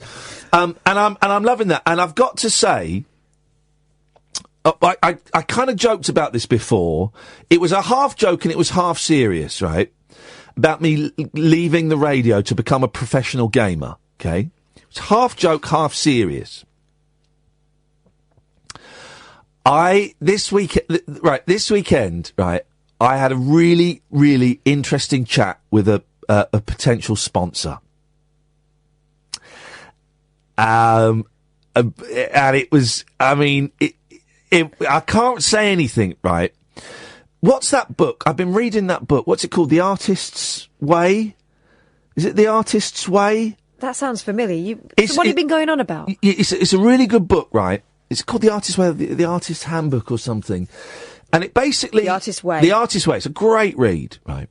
Dennis Le Corrier sent it to me. It's a great read. And it's about... And people who we're talking about Dan and Billy and the Skinny Jean Gardener, and people that have been inspired by us to create stuff. This is great. It's really about accessing your creativity and finding your voice and your art and being true to your voice, right? Being true to it. Now, it's not always possible because we've all got to turn the dollar, right? So there is compromise in life. And I'm really lucky at this moment in my life that I have to compromise a lot less than I have done and a lot less than a lot of other people do. At the moment, that might change. But I've been reading it, and it's really been inspiring me to follow... it sounds cheesy, to follow that dream, right? And I've been thinking, what is the dream job? This is pretty good. This is pretty good. I was going to say, until about 3 months ago, yeah, this was the dream, wasn't it? Until the callers ruined it. And who knows where we're going to go with this? But I was thinking, right, with the dream job, well, making a living out of playing video games. Okay, all right, hold that thought for a second. Does anyone make a living out of playing video games? Yeah, actually, some people do, right? Some people make a shed load of money. Some people make enough to live on. Some people don't. Okay, fine. Well, that's the same as pretty much any industry. Didn't Paul Ross say he had a nephew who was a professional gamer?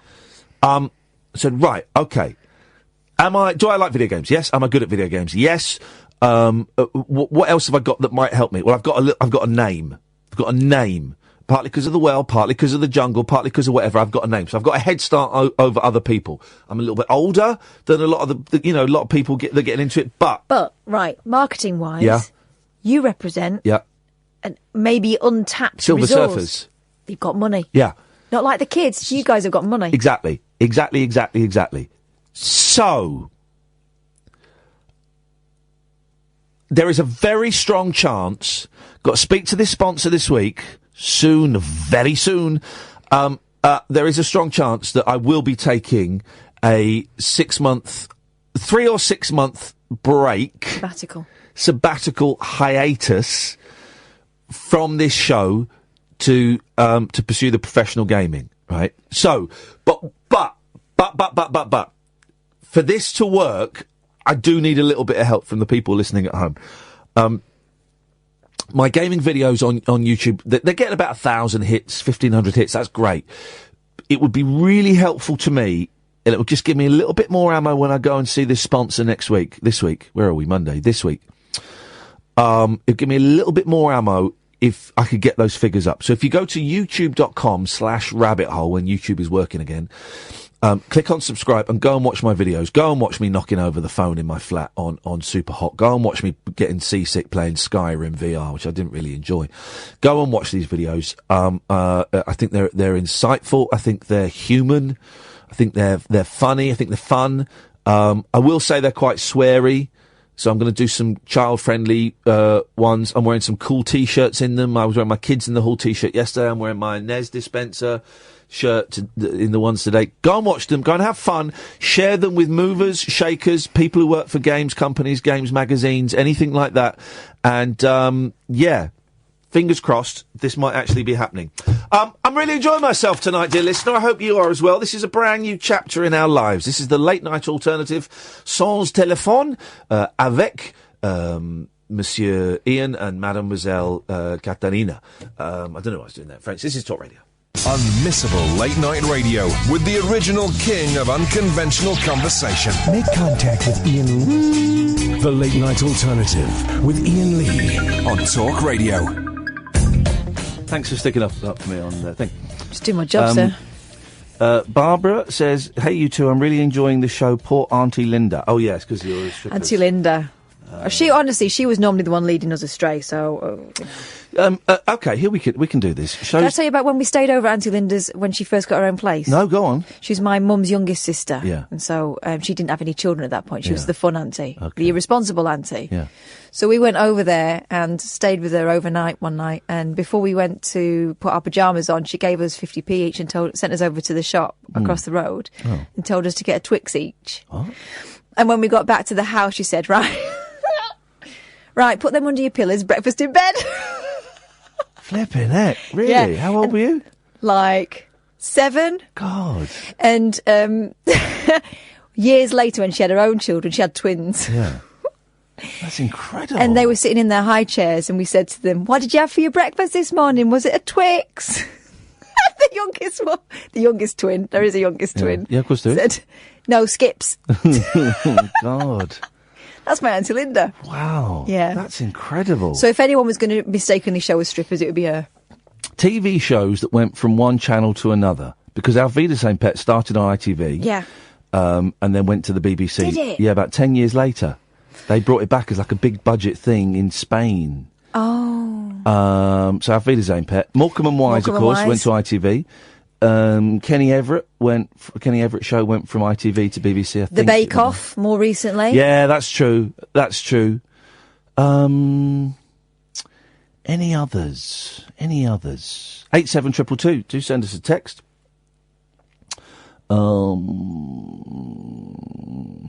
Iain, if you're into virtual reality shooting games, you might like Doom VR.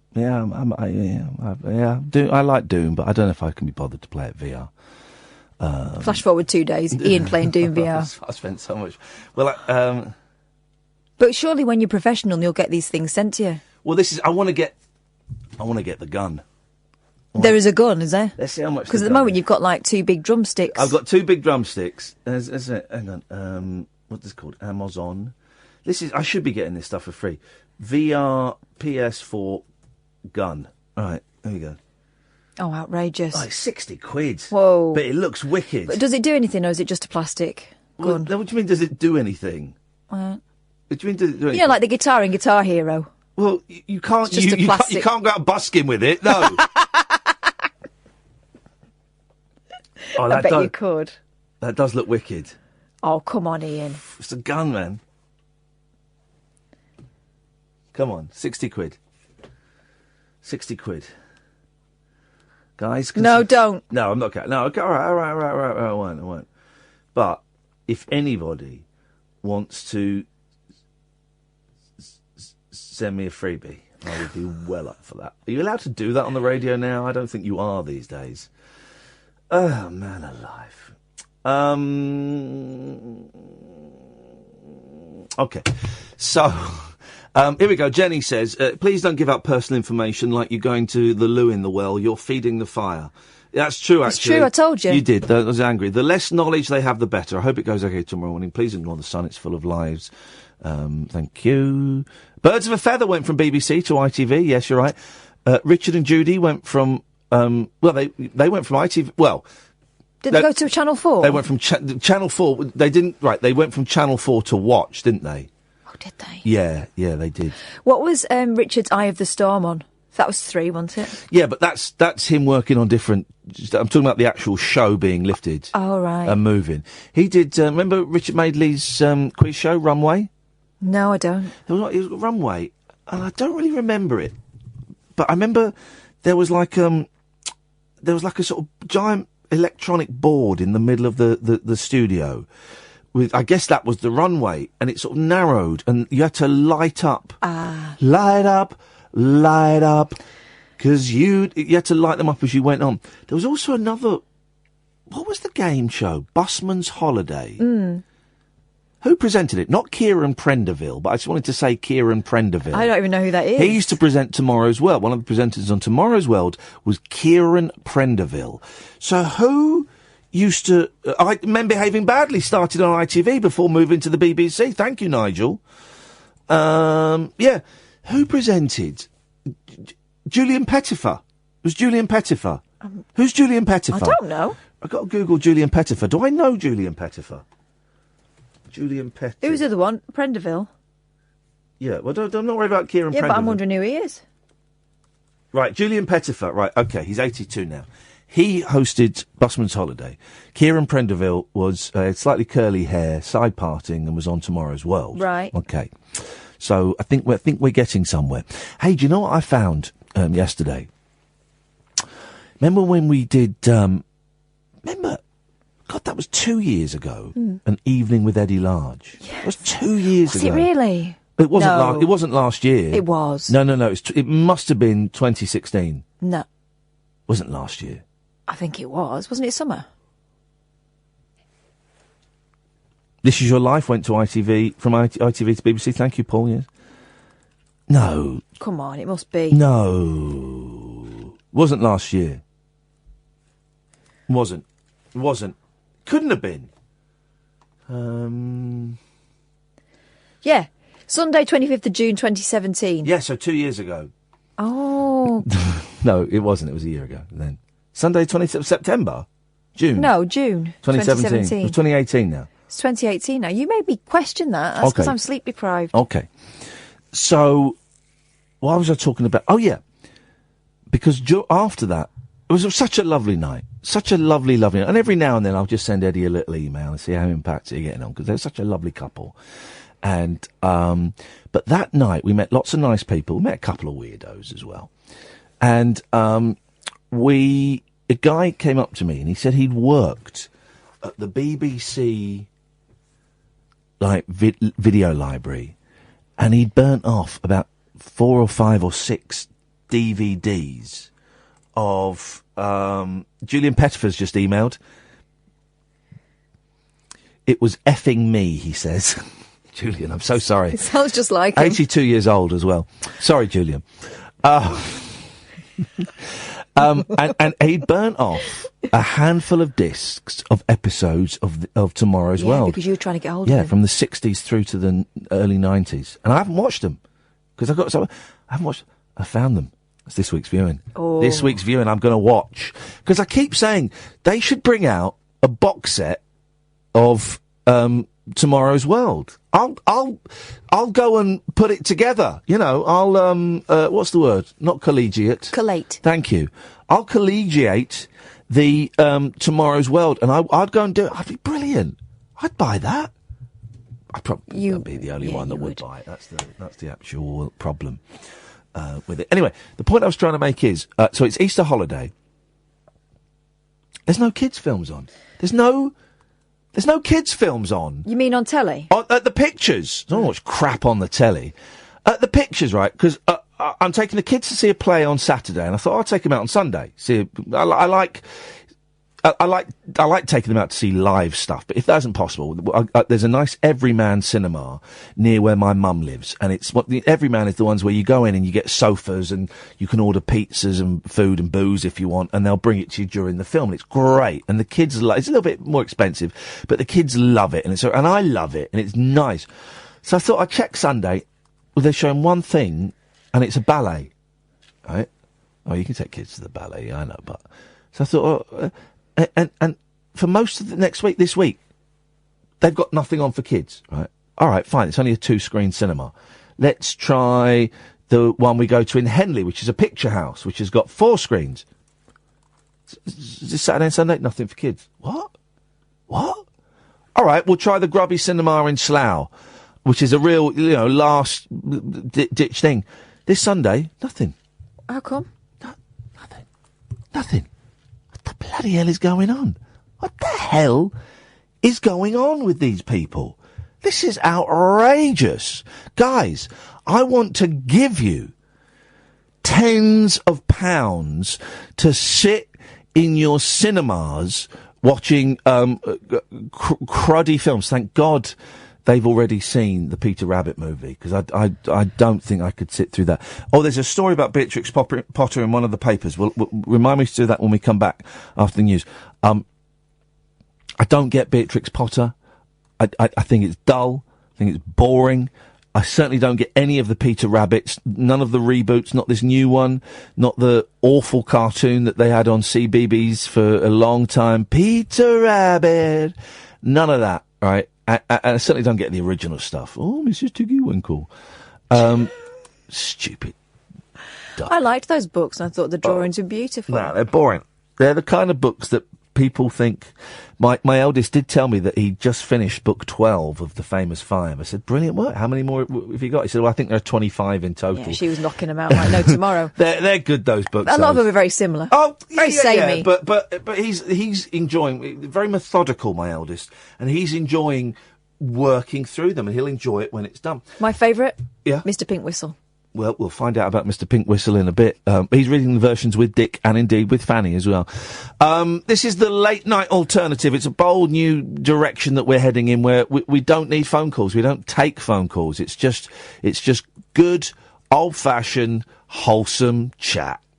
The late night alternative with Iain Lee on Talk Radio. We have ways of making you talk. I want to dedicate this one to a lady who doesn't get enough attention for what she does to this show, Catherine Boyle. This is for you, Catherine. You shouldn't have. Oh, hang on, shut up. Miss it, made me miss it. My favourite Elvis Presley song. Hope you enjoy it as much as I do. Well, I just can't help believing when she smiles up soft and gentle, with a trace of misty morning and the promise of tomorrow in her eyes. I just can't help believing when she's lying close beside me. I hadn't realised this is completely inappropriate. That doesn't happen. This is not dedicated to you at all. I hadn't realised the lyrics were of such a sexual nature, so I take that dedication back and I dedicate it to you at home. like the rhythm of her sigh. Beg pardon?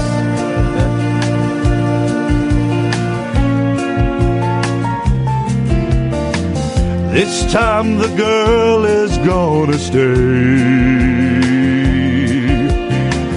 This time the girl is gonna stay for more than just a day. Boom, boom, boom. Oh, I just can't help believing when she slips her hand in my hand, and it feels so small and helpless, and my fingers fold around it like a glove.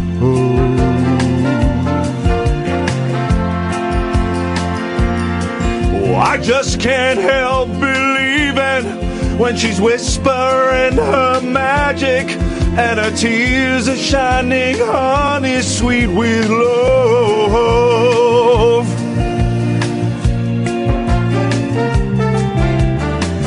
This time the girl is gonna stay. This time the girl is gonna stay for more than just a day.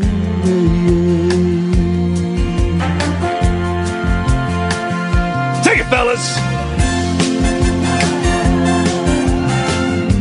If I didn't have this neck brace on, I'd be doing some wicked karate now. Thank God you've got it on.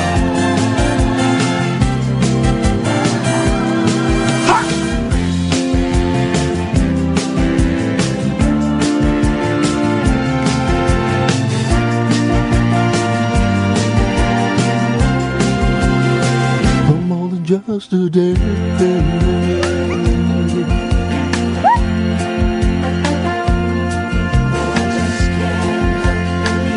One more time.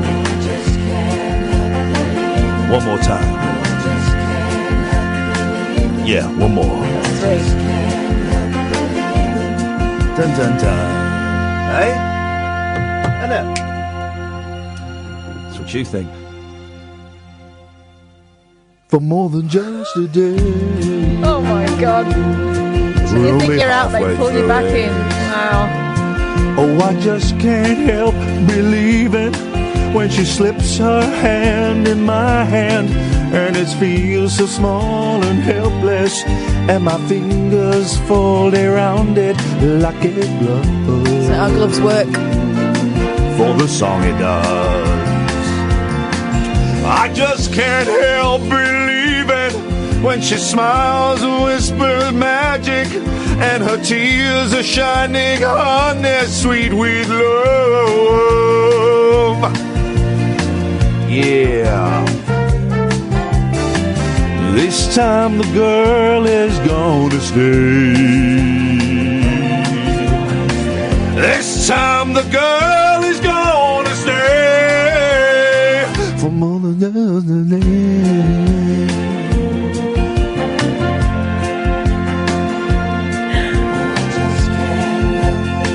Sing the song. That's right, one more time. Sing the song. Bum, bum, bum. That wasn't bad, was it? Well, it was highly inappropriate. Well, no, I didn't realise that it was sexual in its nature, but that was inappropriate. But sorry, what's that? No, please, no, come on. You want some more? Oh, come on, no. Okay. I think I can dedicate this one to you. Honestly, I don't mind you not doing a song for me. Oh, I wish I was in the land of cotton. Old times they are not forgotten. Look away, look away, look away, Dixieland. Oh, I wish I was in Dixie, away, away. So do I. In Dixieland, I'll take my stand to live and die in Dixie.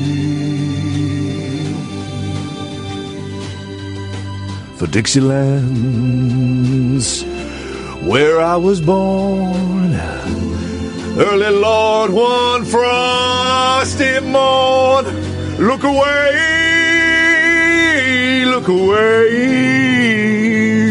look away, Dixieland. Here we go. Hear him turning in his grave. Glory, glory, hallelujah.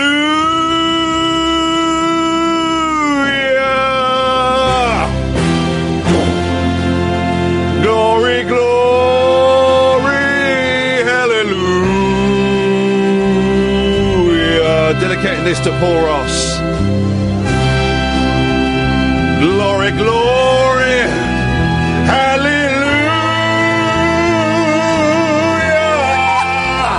His truth is marching on.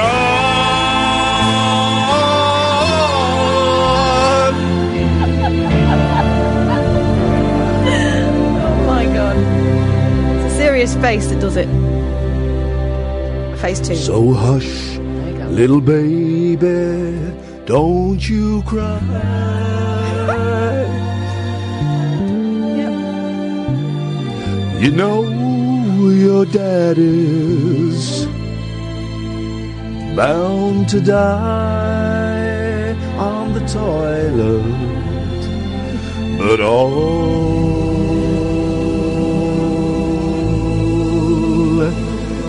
my trials, Lord, will soon be over.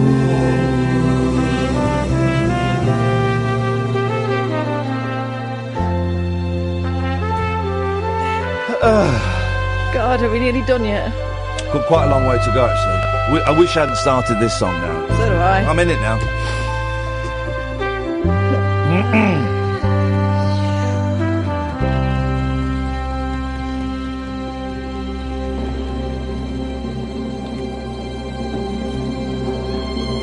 Put the kettle drums on.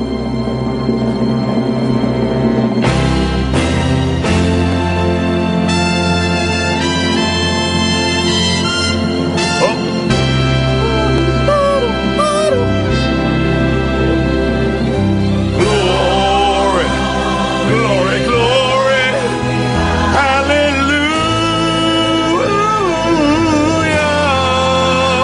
His truth is marching on. His truth is marching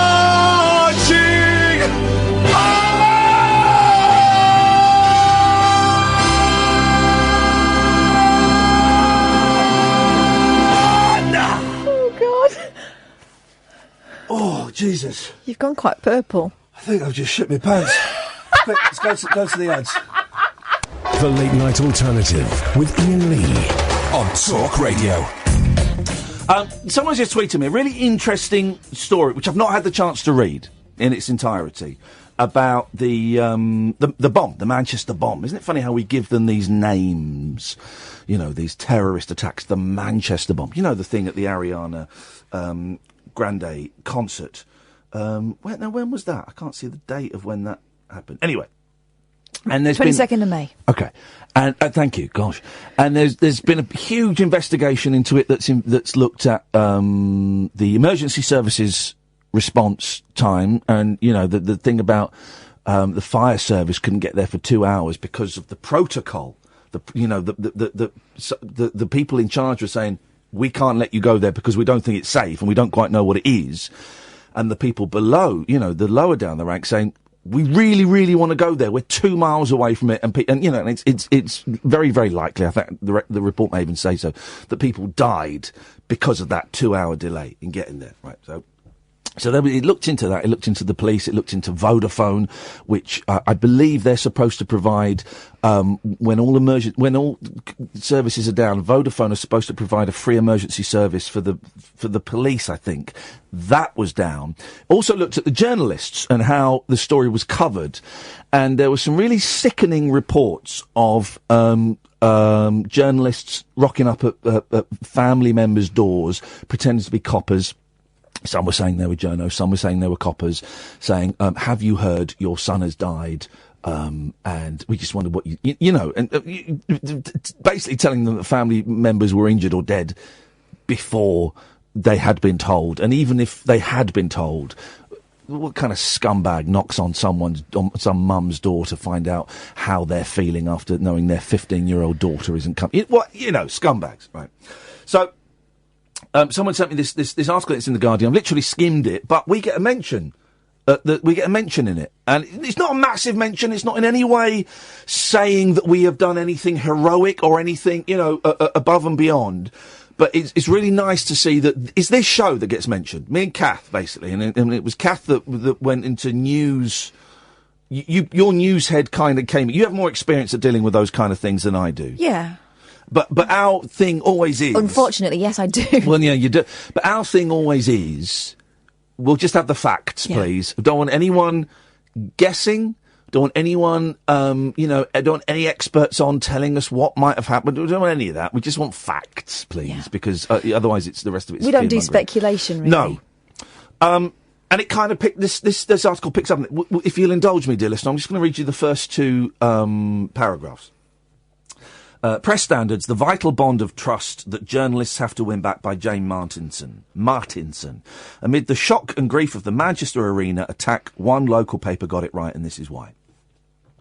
Sarah Lester was at home with her young family when the night news editor called to say that a loud noise had been heard at the Manchester Arena. Some were saying it was a blast. Some were saying it was part of that night's Ariana Grande show. There was a lot of chatter on Twitter, said Lester, senior editor of the Manchester Evening News, who worked for most of the next 72 hours. A few hours after the bomb went off at the end of the concert and long before the emergency response service was up and running, social media users were being urged to look to Lester and her team for the truth. And there's a quote from me.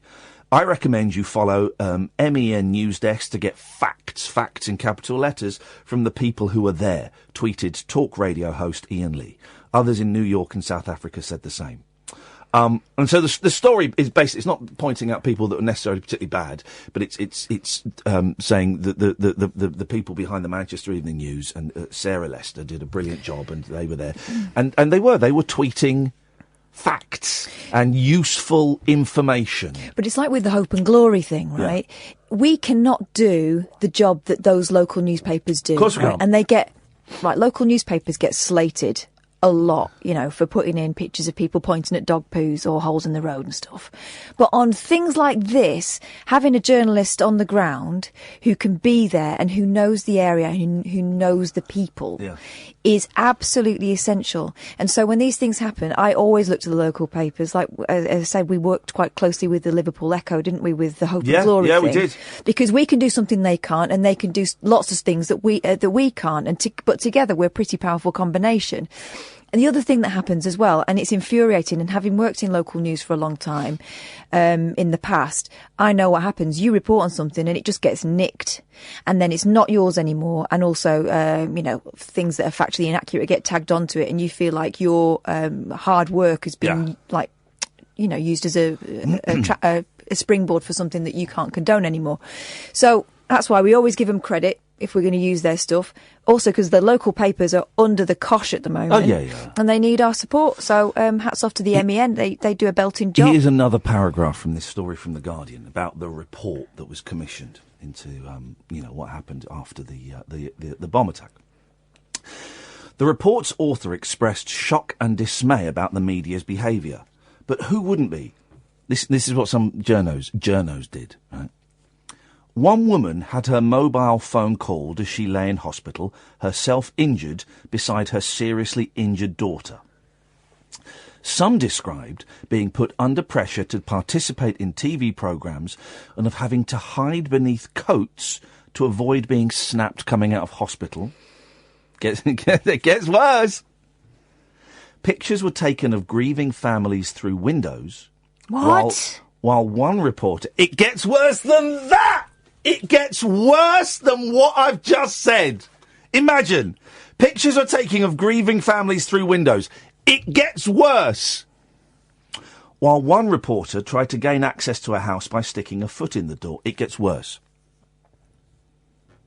Even worse... Oh, Jesus. And I hadn't seen the last thing. There's two things coming up, and I hadn't seen the last thing, and I've just seen the last thing. It's hit me. Imagine doing this. Even worse was the treatment of children.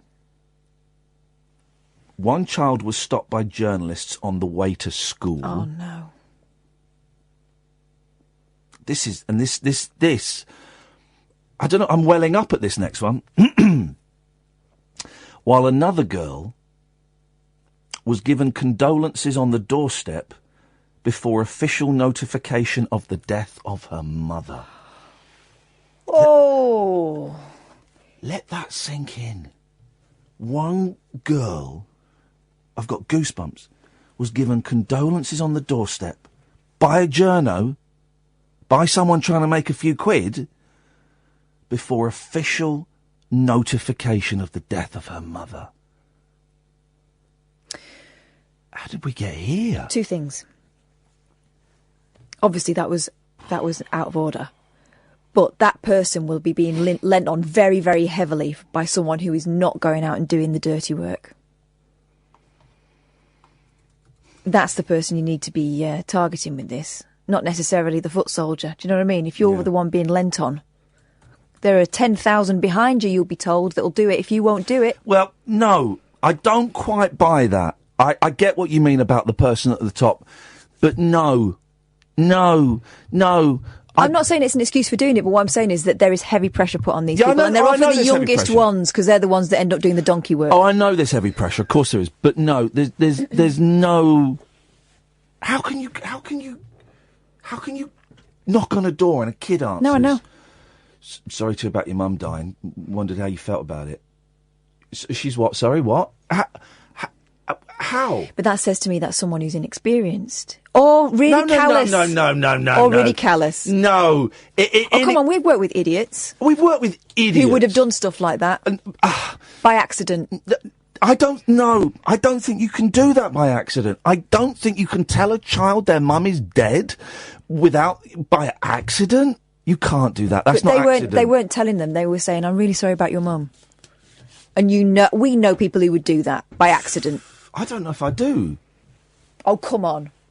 I'm not saying it's right. I'm not saying it's right at all. It's absolutely wrong. But, there are people calling themselves journalists and reporters these days who ain't. These arseholes. And the thing is, people don't want these stories. People don't want this. People don't want this. People are better than this. People are much better than this. We don't want, journalists stopping kids on their way to school. Bloody hell. I know. No, that's, no. That is, no, that's not good.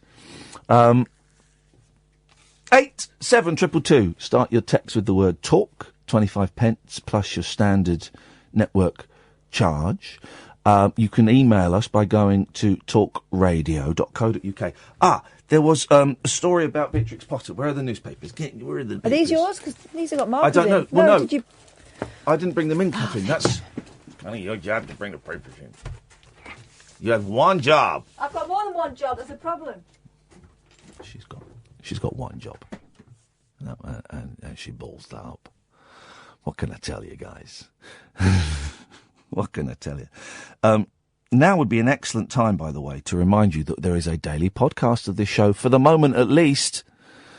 Maybe if the suits get their way, there might not be a daily podcast. More on that anon. But there is a daily podcast. It goes up about 7, 8 o'clock every evening, so tonight's show will go up tomorrow night, etc., etc., etc., and you can get it by going to iTunes, typing in Iain Lee Talk Radio, and it will pop up there. Or you can go to your usual podcast providers. If you can, like it, subscribe to it, share it, and it all kind of helps, it helps keep us doing what it is we are doing here, which is, a brand new show with no callers. Callers have been knocked on the head, and it will just be us chitty-chatting as we go along. Thank you very much, Catherine. That's right. So the Mirror had a story.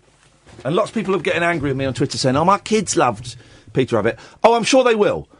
It's a kids' film, and who am I to tell kids what they should and shouldn't like? If kids are loving this Peter Rabbit film, brilliant. But I've never liked Peter Rabbit. I've just always found it as dull. The whole Beatrix Potter world I found dull. Right, could I get Mirror that's got the story in? Oh, man. The thing is that your papers aren't there, so I don't know what's happened to them. Oh, someone's had them. Can you look in that pile over there? I can't stretch, sorry. Let's play the trailer a little bit early, shall we? The radio show for people who know the best part of the day is the night. The Late Night Alternative with Iain Lee on Talk Radio. We'll get you talking. Ray, you're so close to getting blocked and muted. You're sending me stuff saying about Elvis treating women like shit. So what? What's that got to do with me? I judge the art, not the artist. It's always been my big thing, man. So just stop. He's making jokes. He's making jokes about Elvis being fat. I mean, come on, man. You're better than that. Or maybe you're not. I don't know. But you're yay close to getting blocked. People, huh? Mm-hmm. People. Oh, by the way, I've been engaging with idiots on Twitter recently. And loads of people said, Iain, I hope you don't engage with them. I had one guy tonight. God, he was telling me how Twitter affected me and how it upset me. And here's the thing: since coming back from Australia, I can't think of one negative tweet on Twitter that's affected me. I might be wrong, but I can't think of one. I honestly, when I was in Australia, not just the jungle, in Australia, I really reconsidered my relationship with social media. I was going to get rid of it at one point, then I came out and found out I doubled my followers, and I thought I might as well keep it.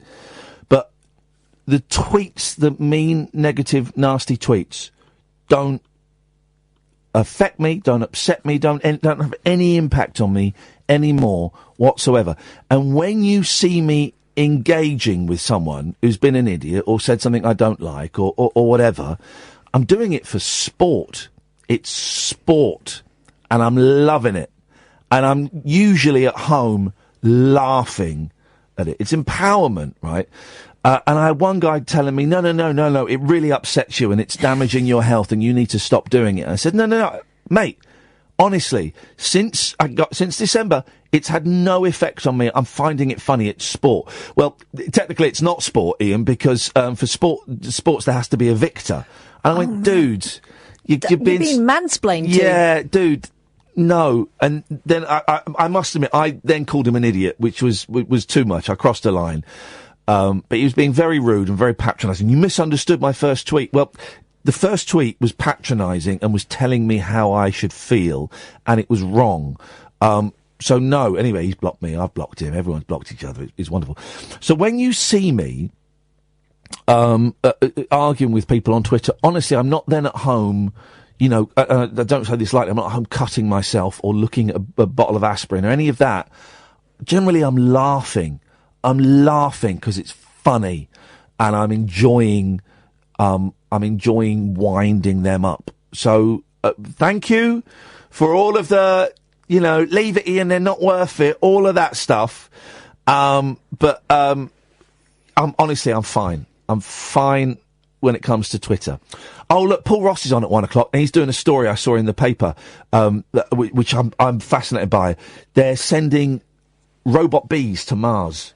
I know. I've just seen him tweet. He's on at 1:00. I listened to a lot of Paul last night because I couldn't sleep, and I really enjoyed it. Actually, really enjoyed it.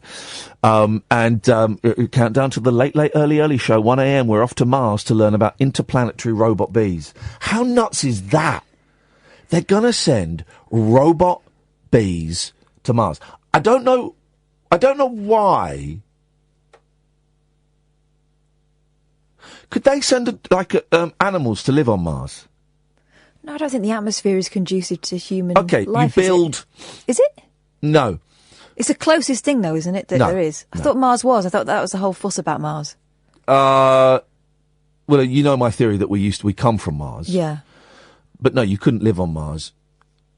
Well, you could live on Mars, but you'd need oxygen. There's no oxygen there and stuff.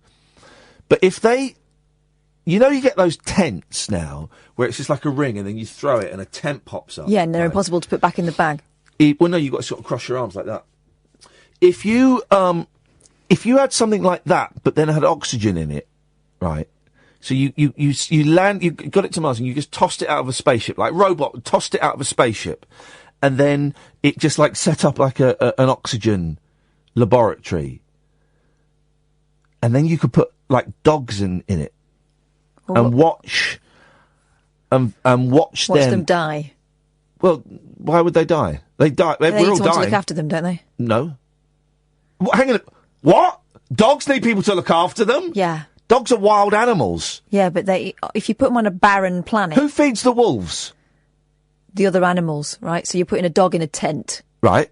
To die. Yeah, it's a big tent.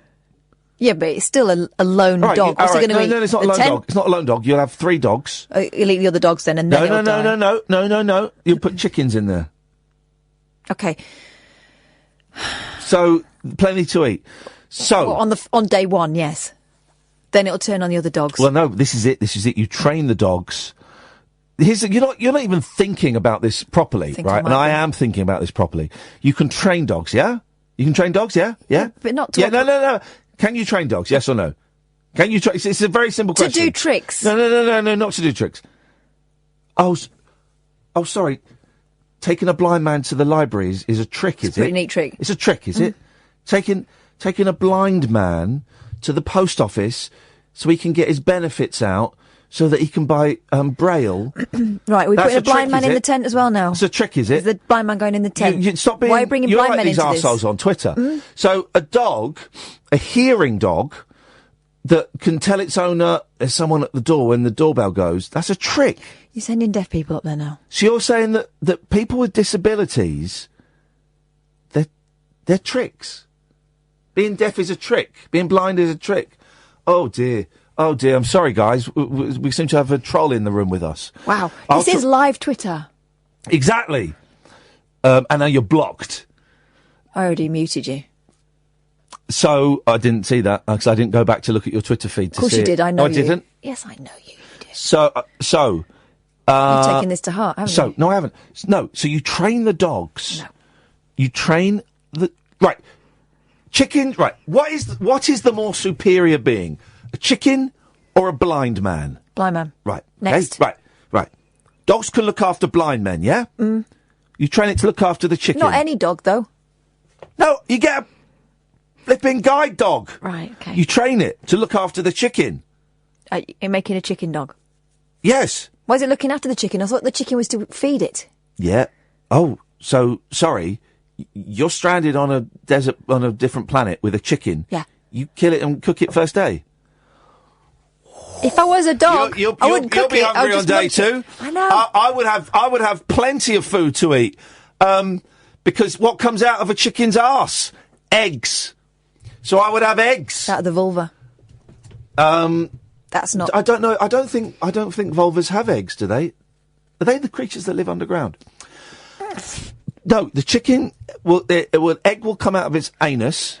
Oh, and God. the dog would be trained to eat arse egg. The dog would eat the chicken's arse egg. And then when the chickens stop laying, you'd have a cock up there so you could fertilise. It's because all an egg is, guys, is a hen's period. And who wants to eat that? So you'd have a cock up there, and that would impregnate it, and it would have baby chicks. Yeah. And so you've got... But then you don't get too many basically, cocks. the dog has got enough food... There'd be cockfighting in the tent. There's only one mayhem. There's only one cock. All right, well, when it has chicks... Go on, mate. Yeah, you're going to weed out the males. Otherwise, it's going to be cock-heavy up there, and there's going to be fights. No. here's the thing, right? Here's where you're starting to get me really angry. You can inject creatures so they only have one-sex babies. You didn't mention any injections. Oh, Jesus, have you never been to China? No. That's what they're doing over there. Are they? They inject it so they only have boys. Right? No, they abandon girls, don't they? Yeah, exactly. So they've invented a thing. It's not in the mainstream media. They've kept very quiet about it. So what I'm trying to say is, in a very roundabout way, because you're really starting to get right on my tits, is that the dog would totally be fine up there. The dog would live for years, right? All I want to know is, would it be worth doing? That's all I want to know, right? That's a hard no from me. Okay, fine. Just trying to find a song now. How long is that? I don't want one that's too long. That's 5 minutes. Hang on a minute. We've had a song request. Have we? Yeah. We're taking those now. Well, yeah, because it's from Luke Haynes, right? And he was supposed to be the house band for this show, and then he's doing it remotely. He bottled it, right? But so I still want to. I want to eat his arse egg. Whoa! So this is for this is for all you guys out there tonight. Maybe you're feeling a bit lonely. Maybe you're a woman, the guys let you down, left you. Maybe you're itching. Maybe you got the itch because some yogurt on that. You're hungry for some gear, and there's a bit of a drought at the moment. So this song is for all of you guys out there.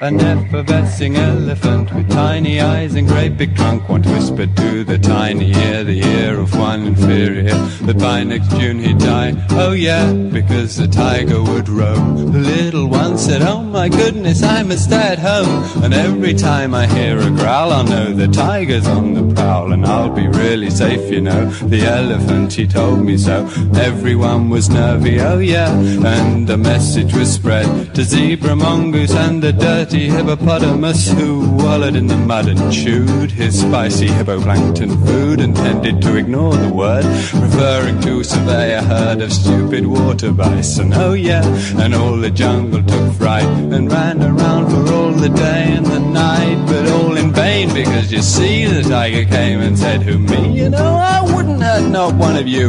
I much prefer something to chew, and you're all too scant. Oh yeah, he ate the elephant. So there you go, Sid Barrett, and I got some sad news, guys. Another '60s group is splitting up. You thought the girls were upset when the Beatles split up. Well, I hate to break it to you, the Searchers are splitting up. Oh no! Legendary Mersey beat band The Searchers is calling it a day after nearly 60 years. No, 3 of those 4 members don't look old enough to have been in a band for 60 years. The group, famous for hits Sweets for My Sweet and Needles and Pinza, burst onto the scene in the 1960s. They're good songs, they are. Sweets for my sweet, sugar for my honey, needles and pinza. Mm-hmm. They enjoyed huge success on both sides of the Atlantic. And seriously, anyone that had a guitar and 3 mates in the early 1960s could have a top 20 record in the States. And have continued performing as one of the world's longest-running bands. The group, which has a loyal fan base, will retire next March after a farewell tour beginning in January. The Searchers emerged from the Merseybeat scene, with the Beatles and many other rock groups. Thanks for that, Helen Perkins. What? That's not what her name. Helene Perkins. Their cover of the Drifters' 1961 Sweets for My Sweet spent 2 weeks as a UK number 1 in 1963. A year later, their version of Jackie DeShannon's and Needles and Pinza spent 3 weeks at number 1, and a cover of the Orlons' Don't Throw Your Love Away stayed on the top spot for 2 weeks. Founder and singer John McNally. Oh, it's two originals. Founder and singer John McNally, now 76, is still with the lineup, along with bass guitarist Frank Allen. I say he's an original, he's a new boy, who joined the band in 1964. Drummer Chris Curtis and guitarist Mike Pender were replaced by Scott Ottaway and Spencer James. The news ends online speculation. I mean... That's why YouTube was down earlier on. It was crashed with all of the Searchers fans. Wendy Burton, who runs the band's website, said, "Sad as we all really are, we appreciate that after 56 years of continuous touring, albeit with a few personnel changes, they so deserve time to enjoy their personal lives at a slow pace." Do you remember when we were in, we did BBC Local Radio, and we moved from Luton to Dunstable, and we went to the really nice, Greasy Spoon Cafe, and there was an old couple sat on the next table, and we got chatting to them, and he was the original drummer for the Hollies. Yes. Wasn't that incredible? The original drummer for the Hollies. And he had MS. Is that why? I don't know if he told us, but a bit of online research revealed that he got booted out very early on because he wasn't very good at keeping time. Which, for a drummer, it's kind of important. It's kind of an important thing. So they had him driving the van, didn't they, instead? Yeah. So they obviously liked him, wanted to keep him around. Yeah, whereas with Pete Best, of course, they just got rid of him. Fired him off. And do you know how they got rid of him? They got Brian Epstein to call him in. After a show, they'd finished the gig, right, one night, got back in the van, and they're all going off, and Brian says, Peter, could you meet me in my office tomorrow at 10 o'clock? Sure thing, boss. So he rocks up at 10 o'clock and goes, Peter, the boys and I think it's just not working out with you, and we're going to ask you to leave. Just as they had just got signed up by Parlophone, but showbiz. That's showbiz. That's showbiz. And would the Beatles have been the Beatles with Pete Best? Pete Best, of course, released a great album. I never heard it, but it's a brilliant title for a record, Best of the Beatles. I mean, it really is a great name for a record. In answer to your question, hello, I suspect they might have got away with it for a few years because they didn't really play on their records for the first few, did they? Sorry? Did they really play on all their records? Wow. # fake news. Yes, they did. Oh. They wouldn't have had Ringo didn't play on, I think, I don't know, Love Me Do or Please Please Me. There were two takes of it. He doesn't play on one. He plays on the other. They had a session drummer in. I think his name was Alan White, who George Martin brought in because George Martin hadn't been that impressed with Pete Best, and he thought they were bringing Pete Best back. And I think it was a guy called Alan White. Of course, the other Beatles drummer who replaced Ringo when the Beatles went to the Netherlands and Australia, but Ringo had to stay behind to have his tonsils taken out, was a guy called Jimmy Nicol. Man, there's a character. There's a character in music. Still alive, Jimmy Nicol. Never does any interviews. But was Georgie Fame's drummer, and got a call saying, "Do you want to be a Beatle from tomorrow?" And he's like, "Yeah, okay." And imagine that. I think he only played with them for about 2 or 3 weeks, right? And there's video footage of it. It's the weirdest thing. The Beatles, and it's not Ringo. And, screamed at by thousands and thousands of fans. And it changed his life. It totally did his head in. 2 weeks of that, Ringo came back, he flew back, and it changed his life. And he thought he was a big star as a result of that. And kind of went nuts. Oh, never really got back on track and tried to make a name for himself, released his own records, never really absolutely fascinating man. He's still around, but he's an enigma. This is the Late Night Alternative. Only a few more minutes, then Paul Ross comes in. This is Talk Radio. The Late Night Alternative with Iain Lee. Unfiltered night talk with the original king of unconventional conversation on Talk Radio. We have ways of making you talk. Paul, you're trying to connect your iPhone to Catherine's computer. You don't want to open this Pandora's box. Via Wi-Fi, so, just be careful. Everyone needs to be careful. No one wants to look at another person's computer or phone data. No one comes out of that well. No, where's the Oh, here we go. Fascinated. Absolutely fascinated. 10 years on, a crime that shocked the world inside Fritzel's dungeon. Mirror visits the cellar where daughter was kept prisoner and repeatedly raped for 24 years. I didn't mean to say that last bit in such a sensationalist voice, but I did, and I apologise.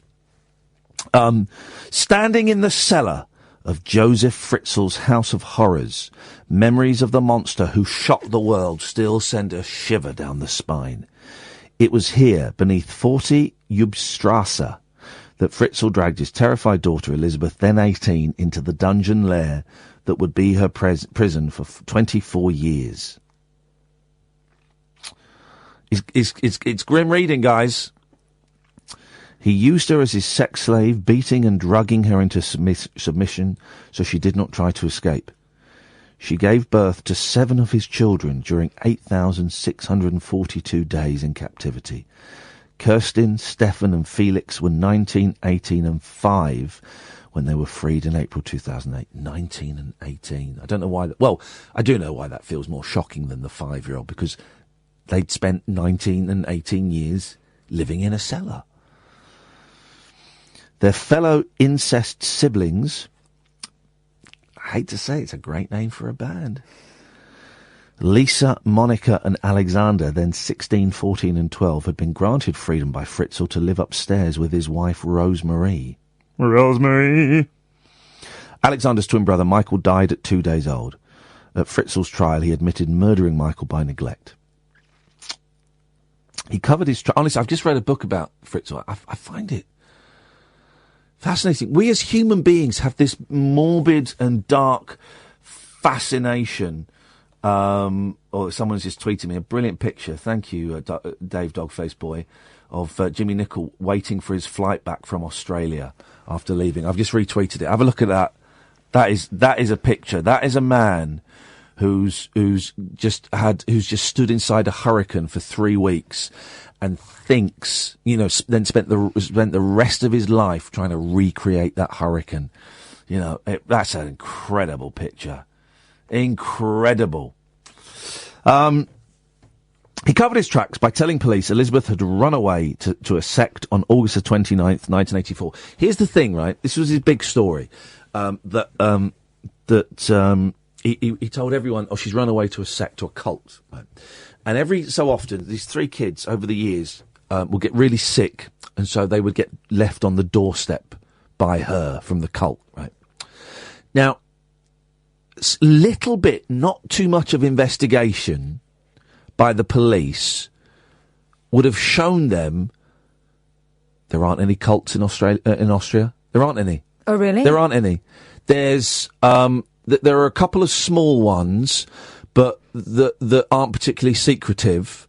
And the town, because he would send postcards from her that he got her to write, and he would go to this town and send them. So he would always say, she's in a cult in whatever this town was, and there's none in that town. So a little bit of cult in that town. Let me go and have a... Oh, no, there aren't any. In fact, we don't really have cults in Austria. But if no one raised the alarm, and I doubt he allowed them to, and it was pre-Google, right? Yeah. So even if his wife was suspicious, she couldn't check up. Yeah. Police, neighbours and family and friends all accepted the story.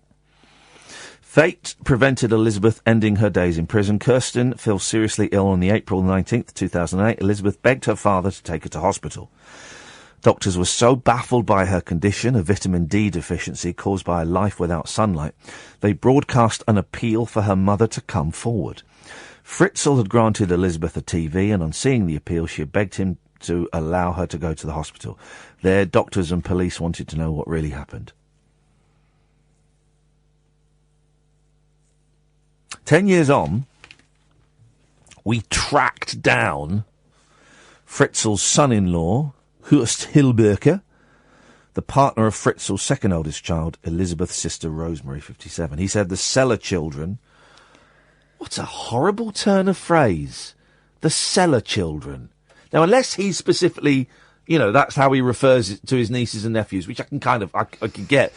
But for the paper to call them the cellar children, use their names, you scumbags. He said the cellar children were doing well and came to live with the siblings they never saw early in their lives.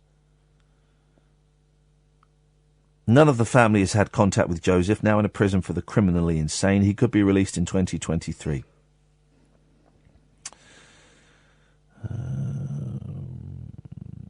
Much of the huge cellar has been filled in with concrete, but the stairs and a single room remain.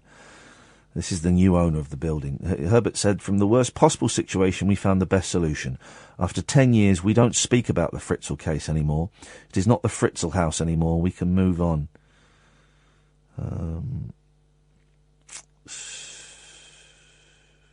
10 years on, Fritzel, 82, still shows no remorse. He is a psychopath and yet he seems so normal.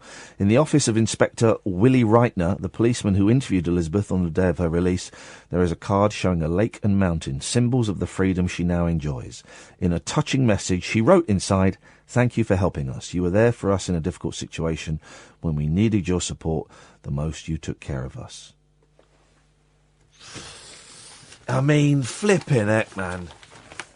That is, you'd be hard pushed to find a more messed up story than that, really. That is, that's pretty outrageous. One of the papers has listed all the April Fools that happened on it. Was it yesterday? Was yesterday April the 1st? Yeah. I find April Fools, I find pranks, I find all of that stuff. So to come in, Paul. You come in any time you want. I find it also childish. Hey, robot bees on Mars. I know, it's a great story, isn't Mate, it? I saw that in the paper. That's it. What are they, what is it for? Well, as you know, the atmosphere on Mars is about 100th of ours, so Right. they need bee flight to have robotic drones going around. They're terrified. They're going to be bee-sized, much bigger wings. They're terrified of contaminating the ecosystem there and maybe killing whatever bacterial or microbial life is there. Yeah. So they're going to land a rover, and that'll release the bees like a hive on wheels. See, it's going to be a dog. He's got a rover up there. There you go, yeah. And it's going to go around, take photographs, transmit messages back, and maybe tell us whether in the future we can go there safely, terraforming, and create us a second Earth. I love it. See, I genuinely think this is a little bit Eric von Daniken. But I kind of think that we came from Mars. Like, I've just got a feeling, right? That No, listen. That one day we're going to go around, got live pictures coming in from the Mars rover now, and it just like, it goes over a hill and you see like a TV remote control. You're from Slough Way and they make Mars bars there. It's all coming together. It's all linking. Hey, I was listening to you last night. It was good. I couldn't sleep. You're not the kind of listener we want here. I do Too erudite. Or other super glues. Oh no, I was enjoying it last night. There was some good bits and pieces. What else have you got on tonight? On the show today, Yes. we are talking about Doris Day and Eddie Murphy. It's their birthdays, which I'm looking forward to. I do love a Doris musical Day's still alive, isn't she? She is, and she's, I mean, I think she was born in 1924 or something. She's getting on for 100. Yeah, yeah. So she's a wonderful star, brilliant star Yeah. as well. Although, when Frank Sinatra worked with her in the film Young at Heart, he did two things. One, he said, don't trust your husband, and he wouldn't have him on set, even though he's the producer. Yeah. The husband ripped her off for about $8 million, and this was back in the 50s. Wow. But he had a nickname for her, because she had a rather pert posterior called a jut butt. Wow. Which is probably these days getting kind of signed up with Harvey Weinstein and Kevin Spacey, but I think it's quite endearing. You'll Jut know butt. this. The connection between Doris Day and Charles Manson.